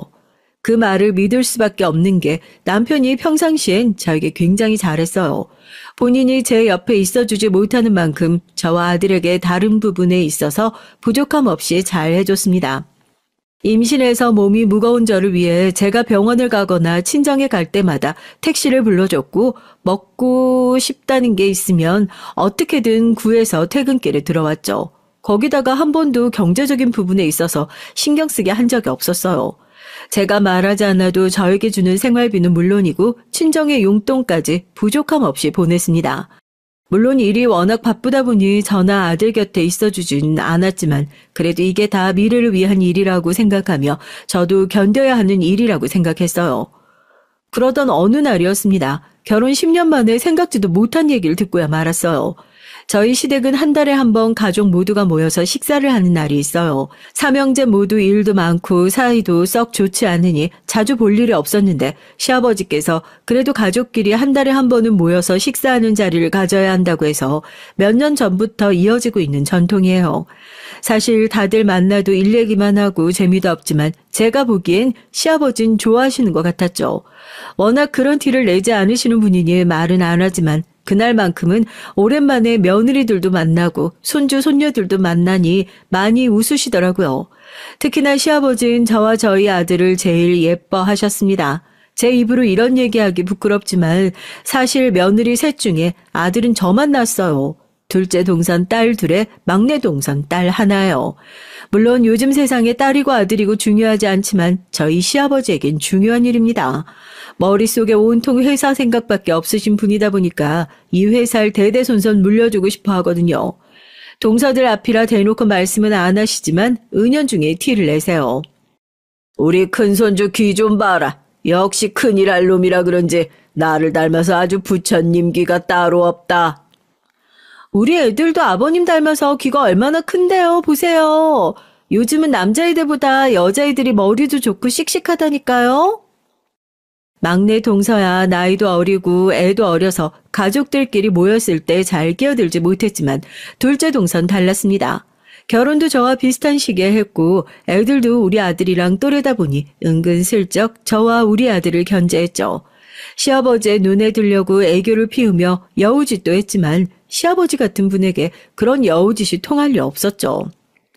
그래, 우리 집 귀한 손녀들도 머리도 좋고 씩씩하니까 곱게 자라서 좋은 집에 시집 가야지. 이 할아버지가 좋은 혼처 알아봐 줄 테니 걱정하지 말아라. 이제 초등학교 다니는 애들 혼처 얘기까지 하면서 시아버진 말을 돌렸습니다. 시아버지께선 손녀보단 손주에게 사업을 물려주는 게 옳은 일이라고 생각하세요. 전 진작 시아버지의 생각을 알고 있었던 게 제가 결혼하고 아들을 낳았을 때 시아버지께서 얼마나 좋아하시는지 저에게 고급 세단을 선물해 주셨어요. 내가 너 처음 봤을 때부터 마음에 들었어. 역시 이쁜 며느리가 이쁜 짓만 하는구나. 아들 하나 낳은 김에 둘째도 하나 더 낳아. 둘째도 아들이면 내가 네 이름으로 아파트도 하나 사줄 테니까. 워낙 냉철하고 말도 딱딱하게 하시는 분이라 별 기대 안 하고 있었는데 시아버지께서 우리 아들이 태어났을 때 얼굴에 웃음꽃이 피어서 저에게 이쁘다고까지 칭찬을 하셨어요. 그전엔 제가 아무리 잘해도 그런 소리 하지 않으시더니 확실히 손주는 다른가 보더라고요. 시아버지는 한 달에 한 번씩 식사하는 자리도 중요하게 생각하셨지만 안부 전화도 굉장히 중요하게 생각하셨거든요. 전 어릴 때 할머니, 할아버지께서 돌아가시기 전까지 함께 살았기에 어른들을 어려워하지 않습니다. 부모님보다 할머니, 할아버지와 보내는 시간이 더 많았기 때문에 어르신들이 뭘 좋아하시는지 잘 알아요. 그런 저의 집안 환경이 결혼하고 나서 꽤 도움이 됐습니다. 결혼하고도 전 시부모님의 관심을 받고 싶은 마음에 어릴 적 저희 할머니, 할아버지가 좋아하시던 간식을 사서 자주 갔어요. 월요일 아침이면 항상 전화를 드리기도 했고요. 다른 동서들은 시아버지가 무서워서 전화 드리는 게 어렵다고 했지만 저에겐 별로 어려운 일이 아니었습니다. 그냥 식사는 하셨냐, 별일 없으시냐 몇 마디만 하고 끊으면 될 일인데 어렵게 생각하지 않았죠. 그런 저의 모습이 시아버지에겐 좋아 보였나 봐요. 전 제 성격대로 한 것뿐인데 한 번은 시어머니께서 제 손을 꼭 잡아주시며 고맙다고 하시더라고요. 우리 집에 딸이 없어서 네 시아버지가 항상 아쉬워했었는데 큰애 네가 들어오고 나선 우리도 딸이 생긴 것 같고 좋다. 그 무뚝뚝한 사람이 네가 사왔다고 하면 그 싫어하는 단 음식도 자기 손으로 가져다 먹고 말은 안 해도 월요일 아침마다 너한테 전화 안 오나 은근히 기다린다니까. 나도 몇십 년 같이 살면서 처음 보는 모습이라 너무 신기해. 우리 큰며느리 없었으면 적적해서 어쩔 뻔했나 싶다. 고맙다가. 시어머님 평생 까칠한 시아버지 뒷바라지만 하시며 사셔서 그런지 굉장히 인자하고 보살 같으세요. 그런 분이 하시는 말씀이니 처음엔 저도 저 기분 좋으라고 하시는 말씀인가 보다 했어요. 그러던 중 제 결혼 생활에 점차 금이 가기 시작했습니다. 제가 남편과 대판 싸운 적이 있어요. 아무리 일이 바빠도 가정에 일이 생기면 가장 노릇은 해야 하는 거잖아요. 결혼 생활 내내 바쁜 남편과 사는 죄로 아들 키우는 일이며 집안일은 모두 다 제가 챙겼어요. 항상 힘들고 남편이 좀 도와줬으면 좋겠다 생각은 했지만 뻔히 남편의 상황을 알다 보니 조르거나 잔소리하지 않았습니다. 그랬더니 이 남자가 너무 뭘 모르더라고요. 그날은 결혼 10주년 기념일이었죠. 10년을 사는 동안 결혼 기념일이라고 뭘 하고 싶다고 말한 적은 한 번도 없었어요. 그동안 혼자 아들 키우느라 정신이 없어서 사실 결혼 기념일인지도 모르고 넘어간 일이 많았거든요.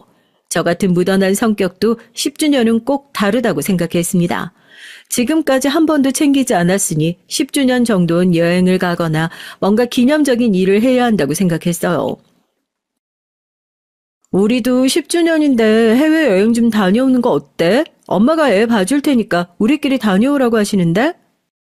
결혼 초반에 영화 보고 싶다, 여행 가고 싶다 잘도 얘기했었는데 10년 정도 항상 바쁜 남편이랑 살다 보니 저도 말하기 민망하더라고요. 괜히 친정엄마 핑계대며 여행 얘기를 꺼냈습니다. 그런데 남편의 반응이 평소와 좀 달랐어요. 물론 지난 몇 년 동안은 제가 여행은커녕 외식 얘기도 잘 안 꺼냈지만 남편 성격이 워낙 다정한 편이에요. 아들이나 제가 무슨 말을 하면 항상 자상하게 대답하곤 했습니다. 그런데 그날은 회사에서 무슨 일이 있었는지 미간까지 찌푸리며 제게 짜증을 내더라고요. 내가 여름에 휴가도 잘 못 가는데 결혼 기념일이 대수라고 여행 갈 수 있겠어? 아버지 성격 뻔히 아는 사람이 왜 이래? 저도 고민 끝에 어렵게 한 얘긴데 곧바로 저런 반응을 보이니까 순간 기분이 팍 상하더라고요. 당신 휴가도 못 갈 정도로 바쁜 거 알지? 근데 당신이 바쁜 만큼 나도 지난 10년 동안 정신없이 바쁘게 살았어. 그냥 기념일도 아니고 명색이 결혼 10주년인데 말을 꼭 그렇게 해야 돼? 빈말이라도 좋다고 일정 알아보겠다고 하면 안 돼? 이래서 사람이 참고 살면 안 된다고 하나 봐요. 전 나름대로 10년 동안 쿨한 척하면서도 참고 있었던 겁니다. 정말 괜찮았던 건 아니에요. 남편 입에서 결혼기념일이 대수냐 소리를 하는데 눈물까지 울컥하면서 너무 화가 나더라고요. 당신 말대로 10년을 같이 살았는데 아직도 그런 빈말을 기대해? 나라고 처자식이랑 놀고 싶지 않겠어? 나이 먹을 만큼 먹어서 철없는 마누라처럼 왜 이래? 남편의 냉정한 말에 전 말문이 턱하고 막히고 말았습니다. 인정하고 싶지 않지만 남편 말이 맞는 것 같았어요. 제가 철이 없긴 없나 봐요. 사실 시아버지께서 싫어하시는 게 한 가지 있습니다. 자식이고 며느리고 해외여행 다니는 걸 무지하게 싫어하세요. 워낙 평생을 일만 하시면서 악착같이 사셨던 분이라 휴가 같은 것도 여행 가는 것도 이해를 못하세요. 그런 분이니 멀쩡한 우리나라 두고 비싼 비행기 타고 외국에 가는 걸 허세라고 사치라고 생각하셨습니다. 그러다 보니 결혼하고 지금까지 10년 동안 한 번도 해외에 나가질 못했어요. 동서들도 마찬가지입니다. 사실 전 여행을 굉장히 좋아해요. 결혼 전엔 유럽 배낭여행도 혼자 다녀올 정도로 좋아했습니다. 그런데 시댁 분위기가 그렇다 보니 눈치를 보느라 갈 수가 없더라고요. 그런 상황에 결혼 10주년 핑계라도 대고 다녀오고 싶었는데 역시나 안 되는 일이었던 거죠. 그날 이후 전 남편과 냉전을 가졌습니다. 전 같으면 그 정도 티격태격한 거 가지고 냉전을 가질 일도 아니었지만 결혼 10주년이라는 게 컸는지 저도 마음에 서운함이 오래 가더라고요. 그러던 중 제 인생에서 가장 충격적이었던 사건이 벌어지고 말았습니다. 여자의 촉이라는 건 참 이상해요. 10년을 살면서 한 번도 남편의 핸드폰을 본 적이 없었는데 그날따라 샤워하러 들어간 남편이 거실에 핸드폰을 두고 갔는데 전화가 오는지 계속 깜빡이면서 울리더라고요. 전 신경이 쓰였습니다. 한 번도 아니고 서너 번 전화가 울리던데요. 전 무슨 일이 있나 싶어 남편의 핸드폰을 들어서 확인을 했죠. 그런데 전화를 여러 번 걸어온 건 남편의 비서였습니다. 전 분명 회사에 무슨 일이 생겼구나 싶어 바로 전화를 받았죠. 그런데 전화를 받자마자 말도 안 되는 일이 벌어졌어요. 자기야, 왜 이렇게 전화를 안 받아? 우리 집에 도둑 들었는지 번호키가 다 부서져 있어서 무서워서 들어갈 수가 없어. 나 지금 너무 무서우니까 바로 좀 와줘봐. 순간 전 눈알이 까맣게 변했어요. 잠깐이었지만 정말 앞이 하나도 안 보였습니다. 저는 놀라서 그대로 핸드폰을 끊고 제자리에 놨어요. 그 순간 샤워를 하고 나온 남편이 멍하니 서 있는 저에게 왜 그러냐고 물어보더군요. 아니, 전화가 계속 울리길래 가져다 주려고 그랬지. 말도 할 수 없을 정도로 가슴이 벅차게 뛰었지만 전 애써 핸드폰을 다시 집어 남편에게 건넸습니다. 핸드폰이라는 말에 살짝 눈을 크게 뜬 남편이 애써 담담한 얼굴로 핸드폰을 들어서 확인하더니 양말을 다시 신더군요. 전 애써 가슴을 진정시키며 어디 가느냐고 물었어요. 그러자 남편이 하는 말이 가관이었습니다. 김비서 전화인데 급하게 볼 자료가 있는데 사무실에 두고 퇴근했다네. 나 잠깐 사무실 좀 다녀올게. 전 대답도 못하고 우물쭈물하고 있는데 남편은 너무도 아무렇지도 않은 얼굴로 집을 나섰어요. 전 순간 5만 가지 생각이 다 들었습니다. 방금 전화 온 여자가 김비서가 맞기는 한 건지 남편과 김비서가 도대체 무슨 사이인 건지 뒤죽박죽 정신이 없었어요. 전 순간 이러고 있을 때가 아니다라는 생각이 번쩍여서 그대로 옷을 입고 주차장으로 나갔습니다. 그리고 주차장을 나서는 남편의 차를 그대로 뒤따랐어요. 그때까지도 지금 이 상황이 제발 꿈이길 바랐습니다. 그런데 꿈이 아니더라고요. 남편은 집에서 5분 거리에 있는 오피스텔 건물로 들어섰습니다. 전 1층에 대충 차를 주차하고 비상계단으로 달려갔죠. 그리고 층마다 남편이 엘리베이터에서 내리는지 확인했어요. 그러던 중 한 여자가 엘리베이터 앞에 쭈그리고 앉아있는 모습을 발견했습니다. 자세히 보니 그 여잔 바로 김비서였어요. 남편을 5년 넘게 보호자한 비서였죠. 그리고 잠시 후 믿기지 않는 일이 벌어졌습니다. 띵동 엘리베이터 문이 열리더니 남편이 내렸어요. 왜 이렇게 늦게 왔어요? 나 무서워 죽는 줄 알았잖아. 엘리베이터에서 내린 남편을 보자마자 김비서는 주인을 맞이하는 강아지처럼 달려들어 안겼습니다. 순간 가슴이 철렁 내려앉는 것 같았어요. 너무도 놀라서 전 손에 들고 있던 차키와 핸드폰을 그대로 바닥에 떨어뜨리고 말았죠. 그 소리에 고개를 돌린 남편과 김비서년이 절 발견했습니다. 남편의 눈동자가 금방이라도 굴러 떨어질 것처럼 동그래지면서 입술 사이로 여보라고 중얼거렸죠. 그 순간 전 정신이 번쩍였어요. 그리고 몸이 저절로 움직였습니다. 김비서년이 얘기한 대로 번호키가 부서진 집으로 성큼성큼 다가가 문을 벌컥 열고 안으로 들어갔죠. 그리고 전 눈앞에 펼쳐진 모습에 경악을 금치 못했어요. 두 연놈이 여기에 살림을 차려놓고 살고 있더라고요. 사진에 살림에 아주 신혼부부가 따로 없네. 벌컥 열고 들어간 집안은 누가 봐도 신혼부부가 사는 집 같았어요. 벽이고 식탁 위고 남편과 김비서년이 다정하게 찍은 사진과 액자들이 잔뜩 걸려 있었죠. 더군다나 제가 직접 사다 준 남편의 옷과 속옷이 옷걸이에 버젓이 걸려 있었습니다. 그 순간 알겠더군요. 이건 악몽이 확실하다는 걸요. 그때 기억이 지금도 정확하게 나질 않아요. 가물가물 순간순간의 기억만 떠오릅니다. 전 곧바로 핸드폰을 들고 집안 곳곳에 사진부터 찍었습니다. 마치 도로에서 접촉사고를 당하기라도 한 것처럼 말이죠. 여보, 지금 뭐 하는 거야? 사진을 왜 찍어? 우선 나가자. 나가서 얘기해. 미친 남편 새끼가 제 어깨를 잡으면서 나가자고 했어요. 그러면서 하는 짓이 제 핸드폰을 뺏으려고 했습니다. 정말이지 인간 같지도 않아서 전 남편을 있는 힘껏 밀어내고 쌍욕을 박아줬어요. 미친 새끼가 더럽게 어디에 손을 대? 내가 너희 두 연놈들 가만히 안 둘 거니까 그런 줄 알아. 전 미치광이처럼 소리를 지르며 상간녀 비서년에게 달려들었어요. 저 길고 부드러운 머리털을 다 뽑아버리려고요. 그 순간 남편이 절 세게 밀쳤습니다. 전 그대로 바닥으로 넘어졌고요. 당신 미쳤어? 무식하게 지금 뭐 하는 거야? 유라야, 괜찮아? 우리 아기 잘못된 거 아니야? 안 되겠다. 바로 병원 가자. 순간 전 실신할 정도로 머릿속이 새하얗게 변해버렸습니다. 임신? 전현이 임신을 했다고? 전 도무지 믿을 수가 없어서 눈도 제대로 뜰 수가 없었어요. 그때였습니다. 더는 놀랄 일은 있을 수 없겠다 싶었는데 더 놀랄 일이 남아있더군요. 이런 미친 새끼, 너 지금 그걸 말이라고 해? 이 상황이 꿈이 아니고 현실이기는 한지 믿기지 않았어요. 제 눈 바로 앞에 시아버지가 서 계셨거든요. 알고 보니 상간녀 비서년이 살고 있던 오피스텔 번호키를 부순 건 시아버지셨어요. 얼마 전 시아버지께서 남편에게 상간녀가 있다는 사실을 알게 되셨나 봐요. 둘이 살림을 차렸다는 얘기를 듣고 시아버진 확실히 알아보기 위해 사람을 써서 두 연놈이 사는 집에 들어가 확인을 하셨나 보더라고요.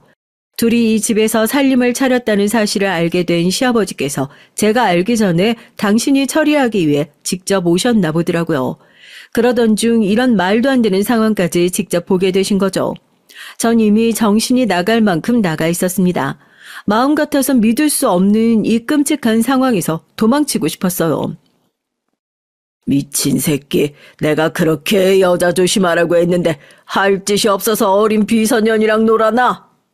시아버진 세상에서 가장 차가운 얼굴로 남편을 쏘아봤습니다. 아버지, 제가 할 짓이 없어서 살림을 차린 게 아니고요. 저 우리 유라 사랑해요. 유라 뱃속에도 아버지 손주 있어요. 아들이래요. 그러니까 제발 저희 인정해 주세요. 남편은 시아버지 앞에 무릎까지 꿇고 손을 싹싹 빌었어요. 전 그 모습을 보는데 구역질이 나서 참을 수가 없었습니다. 그 모습까지 봤는데 제가 그 자리에 더 있어봐야 뭐 하겠어요. 이미 상간녀 뱃속에 아기까지 있다는데 더는 할 말이 없었죠. 자리에서 일어나 돌아가려는데 시아버지께서 절 잡으셨습니다. 그러곤 남편의 뺨을 세게 갈기셨어요. 미친 새끼. 너는 지금 이 시간부터 내 아들 아니야. 네가 내 아들이라서 누리고 산 것들 다 버리고 저 어린 비서년이 너랑 살겠다고 하면 둘이 살아. 대신에 호적에서 파버릴 테니까 그런 줄 알고. 시아버진 그대로 저를 데리고 그 지옥 같은 집에서 나오셨습니다. 그리고 돌아오는 차 안에서 아무 말도 안 하시다가 집에 다 도착하고 나서야 입술을 뗐어요. 집에 가자마자 번호키부터 바꿔. 그 새끼 못 들어오게. 그리고 혼자 차분히 며칠 생각해보다가 생각 정리되면 우리 집으로 와라. 네가 원하는 대로 다 해줄 테니. 시아버지의 말은 간단하고 냉정했지만 그 안에 저에 대한 걱정이 담겨있다는 것 정도야 저도 느낄 수 있었어요. 전 아무런 대답도 못하고 차에서 내리라는데 시아버지께서 한 번 더 저를 부르셨습니다. 내가 아들 새끼를 젖따위로 키워서 너에게 몹쓸 짓을 했다. 미안하다, 큰애야. 뒤를 돌아볼 수 없었지만 시아버지의 목소리가 가느다랗게 떨리고 있다는 것 정도는 저에게 그대로 느껴졌어요. 전 시아버지의 말씀대로 했습니다. 집에 돌아가자마자 번호키 비밀번호부터 바꾸고 그대로 아들 방에 들어가 아들을 꼭 안고 잠들었어요. 새벽에 남편이 문 앞에서 현관 비밀번호를 누르고 들어오려다 번호가 틀리니 연신 초인종을 눌렀지만 전 문을 열어주지 않았습니다. 그리고 며칠 뒤 시아버지를 찾아갔죠. 그리고 전 이혼하겠다고 말했어요. 시아버진 예상했다는 듯 고개를 푹 숙이셨고요. 그러곤 곧바로 어딘가 전화를 했습니다. 잠시 후 시아버지의 담당 변호사가 도착했어요. 그리고 제가 남편과 이혼하게 되면 받을 수 있는 위자료와 양육비에 대해서 설명했습니다. 양육비는 물론이고 네가 소송하면 상간녀나 네 남편한테 위자료도 받을 수 있을 거야. 필요하면 내가 변호사도 소개해 줄게. 세상에 이런 시아버지가 또 있을까요? 물론 남편 새끼가 다 좌초한 일이니 이혼도 하고 소송도 당연히 할 일이었지만 시아버지가 직접 변호사를 소개해 준다고 하니 신기했어요. 이미 남편과 헤어지는 마당에 시아버지와 제 사이도 이제 남남이 되는 거지만 전 끝까지 시아버지가 좋았습니다. 시아버지와 이제 더는 가족이 아니라는 사실이 마음 아팠어요. 네가 한 가지 알아둘 게 있다. 그 자식 호적에서 파버리고 내가 준 건 다 빼앗을 생각이라 소송에도 네가 받을 만한 게 거의 없을 거야. 그래서 내가 생각을 해봤는데 너랑 내 손주 위해서 지금 살고 있는 아파트랑 양육비는 내가 주고 싶은데 그렇게 해도 되겠니? 그 순간 저도 왜 그러는지 모르게 눈물이 왈칵해서 눈물이 펑펑 쏟아지고 말았어요. 그 냉정하고 당당하신 시아버지께서 자꾸만 제 눈치를 보면서 미안하다고 하시는데 가슴이 너무 아프더라고요. 저도 이혼하면 아들하고 둘이 살아야 하니까 집은 받을게요. 그런데 양육비는 아버님께 받을 수 없어요. 그건 그 인간 돈이 아니라 아버님 돈이잖아요. 저도 제 아들 하나 정도는 키울 수 있으니까 걱정하지 마세요. 지금 같으면 자존심이고 뭐고 시아버지께서 해주시겠다는 대로 다 했겠지만 그땐 남편에 대한 배신감과 원망으로 휩싸여 있을 때라 시아버지께는 집만 받고 양육비는 남편에게 받겠다고 했죠. 시아버진 끝까지 그럴 필요 없다고 하셨지만 제가 우겼습니다. 시아버지께 악감정은 당연히 없지만 이 일은 저와 남편이 해결해야 할 문제라는 생각이 컸어요. 그로부터 얼마 뒤 저와 남편은 이혼했습니다. 남편은 그런 짓을 해놓고도 아들에 대한 양육권을 갖겠다고 자꾸만 절 찾아왔어요. 하지만 아들은 당연히 저와 살겠다고 했으니 소송도 필요 없고요. 그 이후 남편은 시아버지의 말대로 집안에서도 쫓겨났습니다. 회사에서도 마찬가지고요. 그 이후 그 상간녀와 애를 낳고 사는지 어쩌는진 저도 몰라요. 초반엔 꼬박꼬박 양육비가 들어오더니만 1년 전부터 안 들어와서 제가 남편을 고소한 상태인데 변호사 말론 남편 현재 거주지가 어딘지 나오질 않는다고 하더라고요. 이제 갓 40이 넘은 나이에 이런 거지 같은 일을 겪었다 보니 저도 어느새 어른이 됐습니다. 전 남편과의 일은 가슴에 묻고 아들 하나 잘 키우는 데만 집중하며 살았어요. 그런데 얼마 전에 저에게 말도 안 되는 일이 또 벌어졌습니다. 어느 날 은행에 갔다가 통장을 확인하는데 제 통장에 말도 안 되는 금액이 입금되어 있더라고요. 10억? 이게 뭐야? 말도 안 돼. 아버님이 왜 나한테 10억이나 넣으셨지? 사실 전 남편과 이혼하고 나서도 시아버지께서 제 생일이나 아들 생일 때 매년 제 통장으로 용돈을 보내셨죠. 처음엔 500만 원 정도를 보내셨길래 제가 부담돼서 다시 돌려보냈더니 그때부터는 50만 원씩 매년 보내시더라고요. 아무리 너희가 헤어져서 우리가 이제 가족은 아니더라도 엄연히 내 첫손주 내 핏줄인데 생일날 용돈 정도는 줄 수 있게 해줘야지. 제가 50만 원이 들어왔을 때도 왜 자꾸 돈을 보내시냐고 전화를 드렸더니 시아버지께서 이 정도는 할 수 있게 해달라고 하시더라고요. 제가 자꾸 거절하면 당신이 너무 속상할 것 같다고요. 그래서 할 수 없이 용돈으로 주시는 돈은 그냥 받았습니다. 사실 저도 혼자 아들 키우느라 힘들다 보니 그 돈이 반갑고 감사하기도 했어요. 그래도 갑자기 10억이라는 큰 돈이 통장에 들어오니 손이 떨리더라고요. 저는 곧장 시아버지에게 전화를 걸었습니다. 그런데 핸드폰 너머로 시아버지의 번호가 없는 번호라고 나왔어요. 전 이상해서 시어머니에게 전화를 드렸죠. 그런데 시어머니도 전화를 안 받으시더군요. 전 이대로 있으면 안 될 것 같아 통장을 들고 곧장 시댁에 찾아갔습니다. 돈을 돌려드리려고요. 그런데 시댁에 도착한 전 충격적인 얘기를 듣고 말았죠. 알고 보니 시아버지께서 한 달 전에 돌아가셨대요. 전 너무 놀라서 그 자리에 주저앉고 말았습니다. 너 이혼하고 나서 그 양반 췌장암 판정받았다. 처음 판정받았을 땐 초기라 금방 고칠 수 있다고 했는데 몇 년 동안 여기저기 계속 전이가 돼서 3년 넘게 병원에만 있다가 얼마 전에 쇼크가 와서 가버렸다. 전 시어머니의 얘기에 너무 놀라서 말을 이을 수가 없었어요.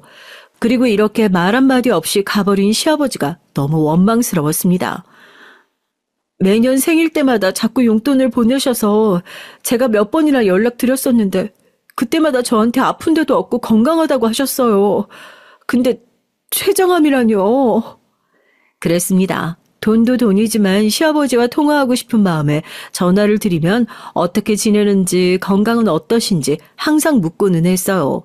그럴 때마다 시아버진 전과 다름없는 차가운 목소리로 투명하게 대답하셨어요. 내가 얼마나 건강한 사람인지 알면서 내 걱정을 해. 너나 밥 잘 챙겨 먹고 잘 살아. 네가 건강해야 우리 손주 씩씩하게 잘 클 거 아니냐. 전 후회가 됐습니다. 남편이 아무리 믿고 원망스러워도 시아버지가 보고 싶으면 보러 올 걸.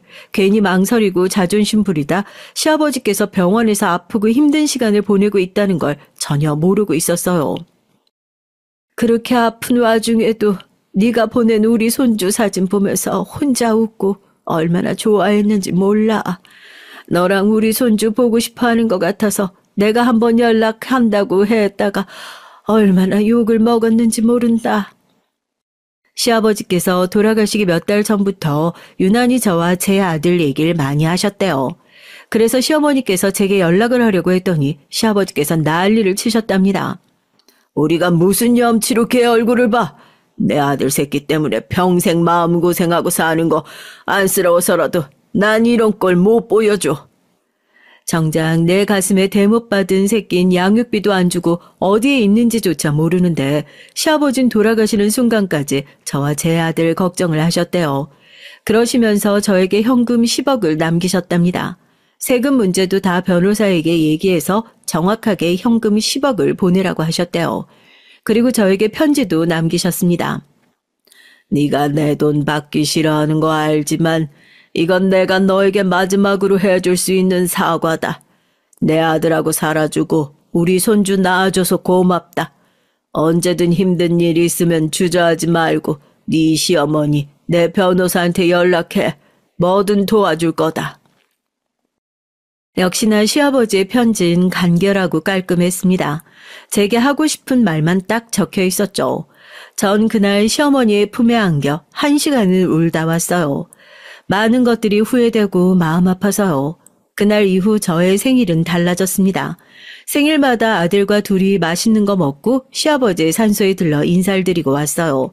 이상하게 1년에 한 번 시아버지를 보고 오는데 그렇게 잠깐이라도 시아버지와 이 얘기를 하고 오면 충전이 다 돼서 또 1년을 살게 되더라고요.